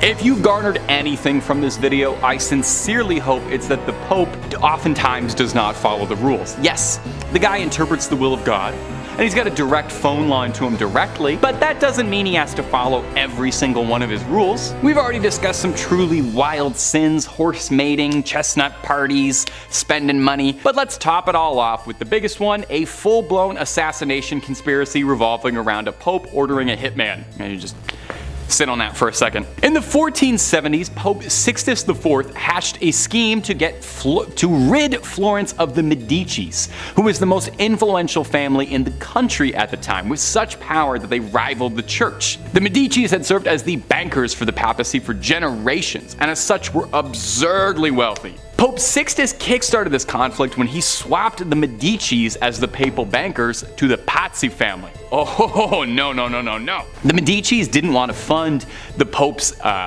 claim of the town of Imola, which the Medicis wanted to claim for themselves to lord over. So, something had to be done about these meddling Medicis. Pope Sixtus contracted 2 assassins to carry out the plot against Lorenzo and Giuliano de' Medici during Easter Mass on a Sunday, which just feels unbelievably disrespectful to me. If you're the Pope, I mean, ordering an assassin against anybody, morally gray, but doing it on Easter Mass?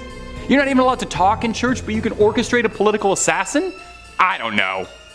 Now, if you're sitting listening to this and you're kind of wondering why some of this sounds vaguely familiar and you don't know why you recognize these names, it's because you might recognize this plotline in between jumping into bales of hay as being a major force in Assassin's Creed 2, where protagonist Ezio Auditore da Firenze ends up helping out Lorenzo Medici a great deal. Yes!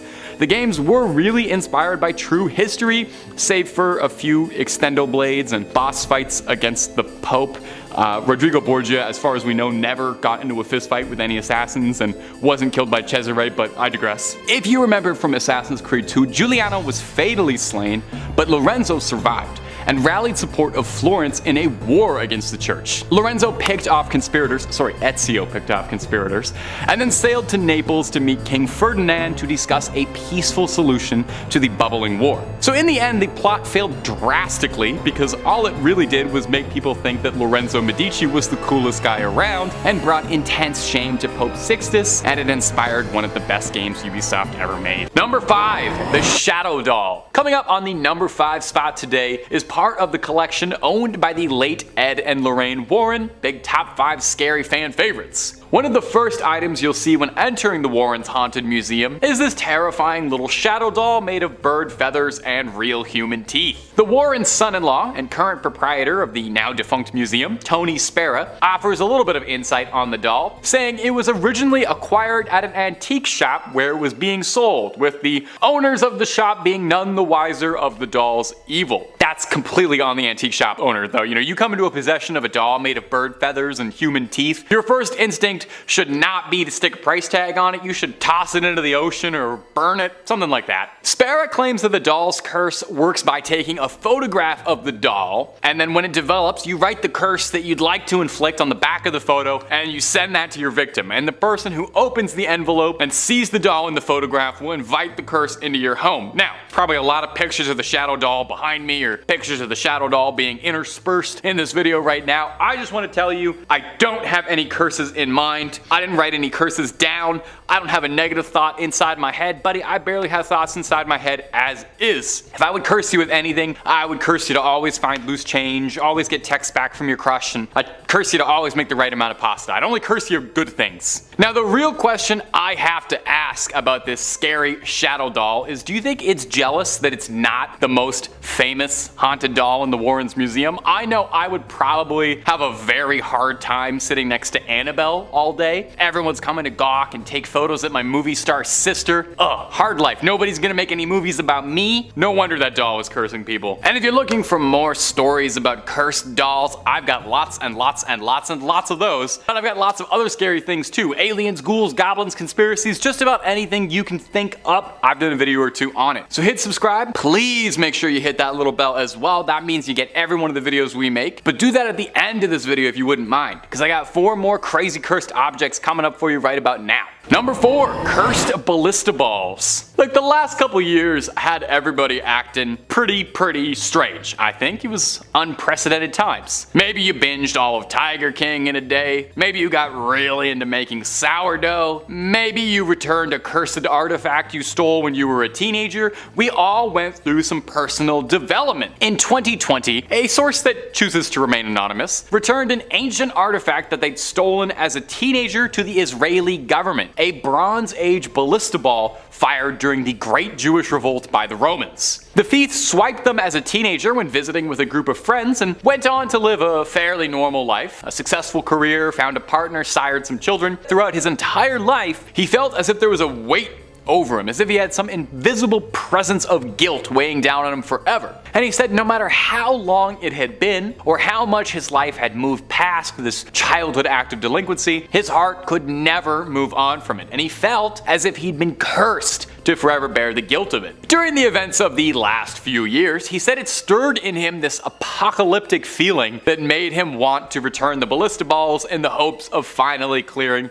his conscience. Do you think at any point during all that fun stuff during the quarantine and everything, do you think he was ever worried that he might have accidentally done it by moving those ballista balls and that's why he had to put them back? Through Facebook, he ended up getting put towards the right channels within the government to return it. But you know what's really bizarre about this bizarre story? This isn't even the first time this has happened, because in 2015 an almost identical story played out. In 2015, 2 ballista balls were returned to Israeli authorities alongside a note stating, "I took these in 1995 from a residential quarter at the foot of the summit. They have brought me nothing but trouble. Please do not steal antiquities." Well, I've got to say it's a nice change of pace to hear about people trying to undo a curse before anything got too heated. And you know what? I like these stories. It's a very easy to follow message for those of us listening at home. Don't steal antiquities. Unless you're Indiana Jones, that should be some pretty easy advice to follow in your life. In third place, we have a long black spike. So what appears to the innocent eye is like nothing but like a fence stake, perhaps left over from a construction project of sorts, actually holds a history of sadness and evildoing. Being the oldest item listed today, its history dates back to its use in like the 1700s. While the name of the witch it belonged to has been lost to time, the spike was originally used in a black mass ritual in an attempt to summon Satan himself to this world. The witch we're speaking of had attempted to curse the stake over the course of her pregnancy,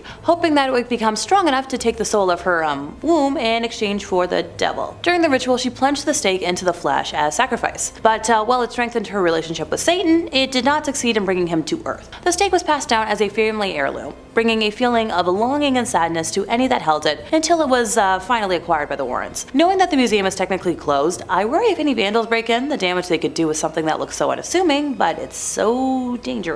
In second place, we have the Carlson's knickknacks. So, this happily married couple in their 30s bought this old inn in New England. No big. So, Nathan Carlson traveled a lot during the week, but his wife, Alexandra, was home all the time to take care of their 2 daughters. Not long after moving in, Mrs. Carlson and her daughter began hearing footsteps on the second floor where, in the past, lodgers used to stay. During the afternoon and late into the night, they'd hear dragging, heavy-booted footsteps move across the floor above them. Mrs. Carlson's older sister, who lived nearby, occasionally stayed overnight in the house and also heard these footsteps. The Carlsons had rooms set aside elsewhere in the house for, live-in farm help, and these men would hear the footsteps walking in circles around their bed. Sometimes, while Mrs. Carlson would be asleep at night, she'd be awakened by the spirits in the home, which would actually yank the covers off the bed while she was, in it. She later found out that very same thing happened to the farm help, which explained why the men tended to, quit so soon after they were hired. Eventually, the infestation phenomena upgraded into whisperings that could be heard behind closed doors. However, when Mrs. Carlson or her older sister checked the room where the whisperings were coming from, there was never anyone present.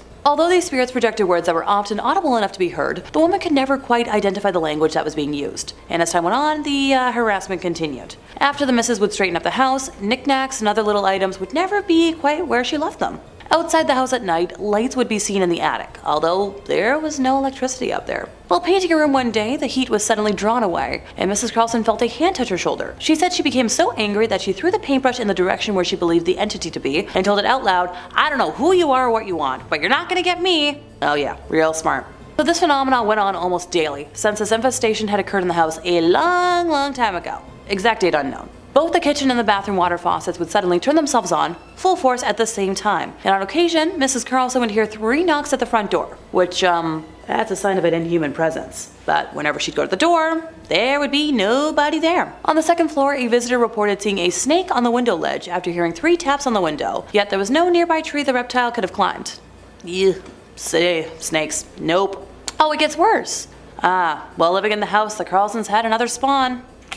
And one night, while the missus was watching television in the living room, she suddenly heard a tremendous, powerful explosion. When she jumped up to check, thinking, the furnace had kaboomed, she found the door to the infant's room violently torn open. Objects were still swinging and vibrating, and the temperature in the nursery was equal to a meat locker. Although the spirits in the home had evidently tried to kill the youngling, the little one managed to live through the experience. Thank goodness. However, when the spawn reached 3 years of age, Mrs. Carlson was walking past him as he played with some knickknacks from the living room when he suddenly let go with a loud shriek saying, "You stepped on Beatrice!" So Mrs. Carlson put down the laundry she'd been carrying and asked, "Who?" To which he responded that Beatrice was his friend who told him what to do. Mrs. Carlson then told her son to ask Beatrice who she was, and after a pause he replied that Beatrice had told him to tell her that she's a witch. So the mom took away the items the boy was playing with and almost sent him into hysterics in the process. She tossed him into a basket in her bedroom closet, somewhere the boy was forbidden to go without her permission, and didn't really think about it until later that night when she was in bed by herself and saw a large black form in the room with her. She described the entity as being, blacker than the blackest night, moving slowly around the room, freezing her with fright. I swear I'm not a poet. Before the black mask went away, it transmuted into a globe of synthetic light about the size of a basketball, while producing a deafening roar, which she compared to a blasted furnace. This went on for many nights until the Warrens were called in, and like many other times I've mentioned today, took a tour of the home, blessed it, and realized the knickknacks were directly tied to the entity. Now, they've never described them in detail, so I don't have any clear photos to discuss today, but I'm assuming they're around the size of action figures if a 3-year-old was able to play with them. In first place, we have Bathsheba's jewelry box. So this is probably the most famous case on today's list. In January of 1971, the Perron family moved into a 14-room farmhouse in Harrisville, Rhode Island, where Carolyn, Roger, and their 5 daughters began to notice strange occurrences almost immediately. So this started with events that most of us probably wouldn't even register. Carolyn would notice that the broom went missing or seemed to move from place to place on its own, and the young girls of the home began to notice spirits around the house. Carolyn then brought it upon herself to research the history of the home and discovered that it had been in the same family for 8 generations, and that many of them had passed under mysterious or horrible circumstances. The most haunting spirit of the home is that of witch Bathsheba Sherman. Being fairly well off, Bathsheba and her husband Judson had a son, Herbert, born when Bathsheba was about 37 years old, and while the couple gave birth to 3 others, they were unable to survive past the age of 7. One of the passings of a neighbor's ward in her care drew public attention during a post-mortem examination, when it was determined that the fatal wound was caused by a large sewing needle that had been impaled at the base of the skull. It's believed Bathsheba took offense to Carolyn moving into what she considered her home and wanted to take back that control. So the most notable incident overall was one afternoon when Carolyn said that she had been lying on the sofa and out of nowhere felt a piercing type of pain in her calf, and then the muscle began to spasm. And upon examination, she noticed a puddle of redness at the point of impact. She checked for bees or anything else that could have caused the puncture in her leg, but found nothing. In her daughter's book, Andrea Perron describes the wound as perfectly circular, as if a large sewing needle had impaled her skin. Now, if I were to summarize the entire hell the Perron family endured for the decade they lived in what they referred to as the Old Arnold Estate, we'd be here for an hour. But during one of the last instances, the Warrens were called in to help the ailing family, and they removed a box from the home after thoroughly blessing it, believing that it was acting as a conduit for Bathsheba's demonic energy to affect the home, this being the jewelry box. Number 3, the crying boy.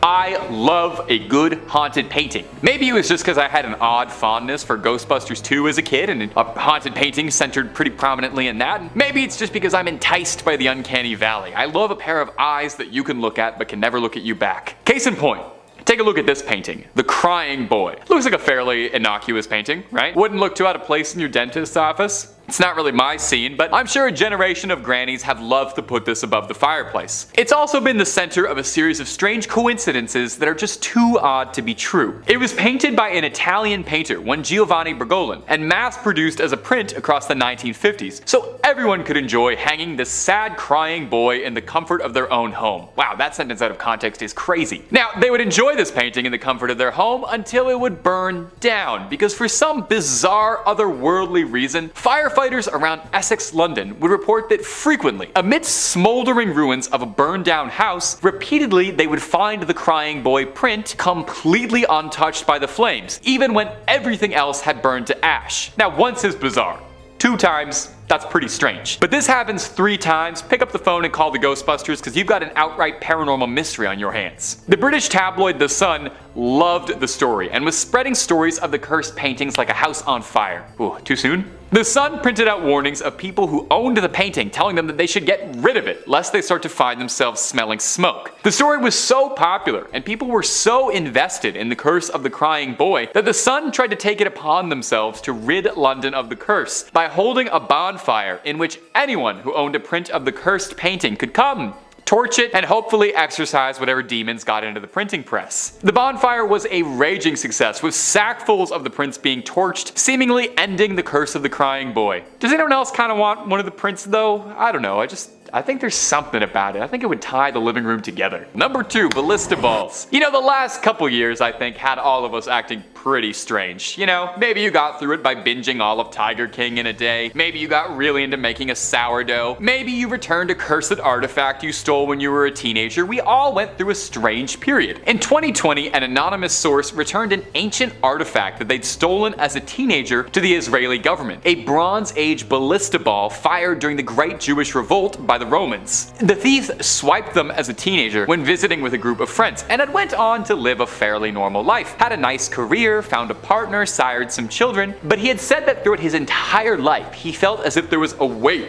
over him, as if he had some invisible presence crushing down on him. He said no matter how long it had been or how much his life had moved past this one act of delinquency, his heart could never move from it, and he felt as if he had been cursed to forever bear its guilt. During the event of the last few years, he said it stirred in him this apocalyptic feeling that made him feel like he had to return the ballista balls in hopes of finally clearing his consciousness. I hope he didn't think he did all that. Through Facebook, he ended up getting put towards the right channels to return it. But you know what's kind of bizarre? This isn't even the first time that someone's returned a pair of cursed ballista balls, because in 2015, an almost identical story played out. In 2015, 2 ballista balls were returned to the Israeli authorities anonymously alongside a note saying, "I took these in 1995 from a residential quarter at the foot of the summit. They have brought me nothing but trouble. Please do not steal antiquities." Well, I've got to say it's a nice change of pace to hear about people trying to undo the curse before things got too irrevocable. And a pretty simple, easy follow message for you kids at home. Don't steal antiquities. Unless you're Indiana Jones, that should be fairly easy for all of us to follow. And finally, number 1, the Black Prince's Ruby. The Black Prince's Ruby was once thought to be the biggest ruby in the world. Unfortunately though, upon closer inspection, this mighty ruby turned out to be an imposter. A spinel disguised as a ruby, a mineral known as the Great Imposter. Perhaps then that it's fitting that this cursed gemstone's legacy began with a story of deceit. Prior to being the crowning jewel in the imperial state crown of the UK, the Black Prince's Ruby first appeared in the 14th century, where it was owned by Abu Sa'id, who was the last Sultan of Granada. Little history lesson for you, so don't fall asleep too much. In the late 13th century, Granada was losing a war to King Pedro the Cruel, who historically was not known to be nice. You know, given the title. The Christian kingdom of Castilla was taking more and more of Said's territory, and so to arrange a peaceful end to the war, the Sultan had requested an audience with King Pedro in Castilla and arranged a meeting. And they came to an agreement and the Sultan was welcomed. When the Sultan and his arriving party thought they were welcomed as guests, they were surprised to see King Pedro welcome them with drawn swords. He was King Pedro the Cruel, after all.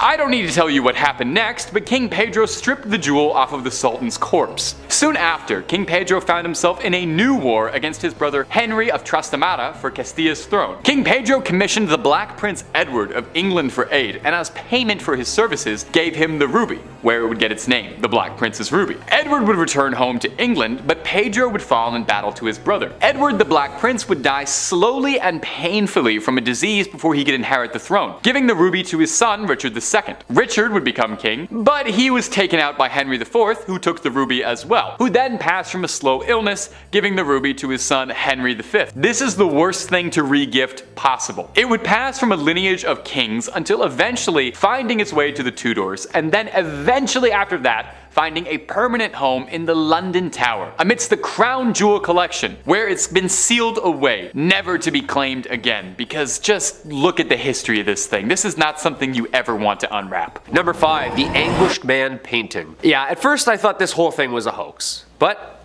checks off all the right boxes, doesn't it? Artist is an unknown painter, there's real blood mixed in with the paint. The artist then took their own life after they finished the painting. Sounds a bit made up. Well, the original owner, Sean Robinson, claims that his grandmother was the one who actually inherited this painting and gave it to him, saying that there was real blood mixed into this. Okay. His grandmother had claimed that the picture had always seemed to be attached to evil, and even saw a dark figure resembling a man always standing around the painting. After having strange things happen around Sean's house, he too said that he started seeing a shadowy figure, almost like a man now, standing at the bottom of his bed night after night. Sean decided to reach out to Ed and Lorraine Warren, paranormal investigators from Connecticut. He tried keeping the painting around at one point. He even tried to sell it online, but for some reason it never sold. Sean said the painting became too dangerous and things were getting worse around the house and decided to give the Warrens the painting for safekeepings. Good idea, Sean. They have the painting locked away in their basement at their home, aka the occult museum for everything haunted. The painting is kept out of sight and no one is allowed to even look at it in person, for it draws evil energy, right?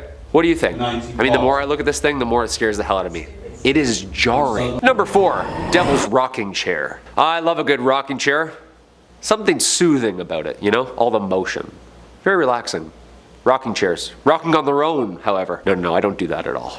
And this one is supposed to be you-know-whose personal chair. The Devil's Rocking Chair, which was bought for $67,000 from Ed and Lorraine Warren's site, is in the care of one Zach Baggins. This guy runs a haunted museum in Vegas and purchased the chair understanding fully what it does and is. The chair, originally used in the exorcism of David Glatzel in the 80s by the Warrens themselves, a true case involving murder and demonic possession. A true case. Some have seen a beast sitting in the chair, some have seen a dark, shadowy man. And the horrifying part, Baggins had to shut down his exhibit in 2019 because the chair was causing guests to have emotional breakdowns and episodes. One guest even passed out walking directly above the chair on the staircase. Slowly started to become a safety hazard, and Zach decided to remove the newest haunted item from his exhibit completely. Before Zach put the rocking chair in his exhibit, he said the only day it was in his home, him and a friend both had a very strange breakdown. Both of them crying uncontrollably and even speaking religious sayings obsessively. Number 3 on this list is the Screaming Skull of Burton Agnes Hall. The Screaming Skull of Burton Agnes Hall wasn't necessarily from a tomb, but it was recovered from a grave, so I think it still counts in this criteria. Burton Agnes Hall was built in the 17th century in Yorkshire. It was built by Sir Henry Griffith, who had 3 daughters he loved very much. They all moved there and were very happy for a time. One of the daughters was named Anne, and Anne loved to explore the outdoors. One day though, when she was exploring, a gang of robbers got to her and they beat her and left her for dead. When the family found her, there was barely any life left in her. They brought her back to their home, but her time on this world wasn't long. While she was dying, she had a very strange request to her 2 remaining sisters. She begged them to take her head and put it within the walls of the hall so that she could always be there with her family. She was dying, so they agreed, but neither of them actually intended on taking their sister's head off and keeping it in their home. A few days later, she died, and they buried her outside the hall without keeping their promise. This was a big mistake though. After she was buried, strange noises and banging sounds started happening all over the hall. Screams and crying could be heard throughout, and moans the family couldn't ignore. Eventually they gave in, dug Anne up, and took off her head. They brought it into the hall and the disturbances, they stopped. But years passed and the ownership of this hall changed. The new owners, they had no interest in a dead girl's skull in their home and got rid of it, but sure enough, just when they did, the noises and the hauntings started again. Over the centuries, people have tried and tried again to rid themselves of this skull many times, but eventually they always cave and they have to bring it back in. The skull truly is cursed, and it must remain inside the home at all times if you ever want any peace from Anne's spirit. Number 2 on this list is King Tut's statuettes. King Tut's tomb didn't just have one cursed item, it had multiple. His burial mask is pretty widely known, but many don't know the story of 2 statuettes that also came from this tomb. These were 2 small bronze statues found inside the tomb. One of them with their hand over their heart, and the other one with their hand over their mouth. Lord Carnarvon, the man who funded the initial excavation, gave these to a friend as a gift. This was meant to be in good faith and a friendly gesture, but he had no idea the trouble that they would cause. The name of the family is omitted in this story to protect their integrity, and the person who received the statues is simply referred to as James. James received these statues and brought them back to America with him, but then started to suffer the consequences. Once wildly successful, James started to lose everything: his company, his money, his family. James went through 3 failed marriages, a complete collapse of his immense fortune, and finally died of illness without ever realizing these statues were part of the problem. He left them to his grandson in his will, and the curse continued. When his grandson took hold of these statues, he was a decorated Olympian, but he also suffered a serious fall from grace. Injuries, other accidents, and failed business ventures plagued the grandson from the second that he took hold of these statues until finally he called the museum. He donated them to the museum so that they could be put with some of the other King Tut pieces and the curse could finally be lifted from his family. Now, it's certainly possible that this was all a coincidence and this family just got down on their luck at the wrong time. But anything involving King Tut has the potential to be cursed, and I wouldn't be surprised if these statues were part of that. Number 1 on this list is the Unlucky Mummy.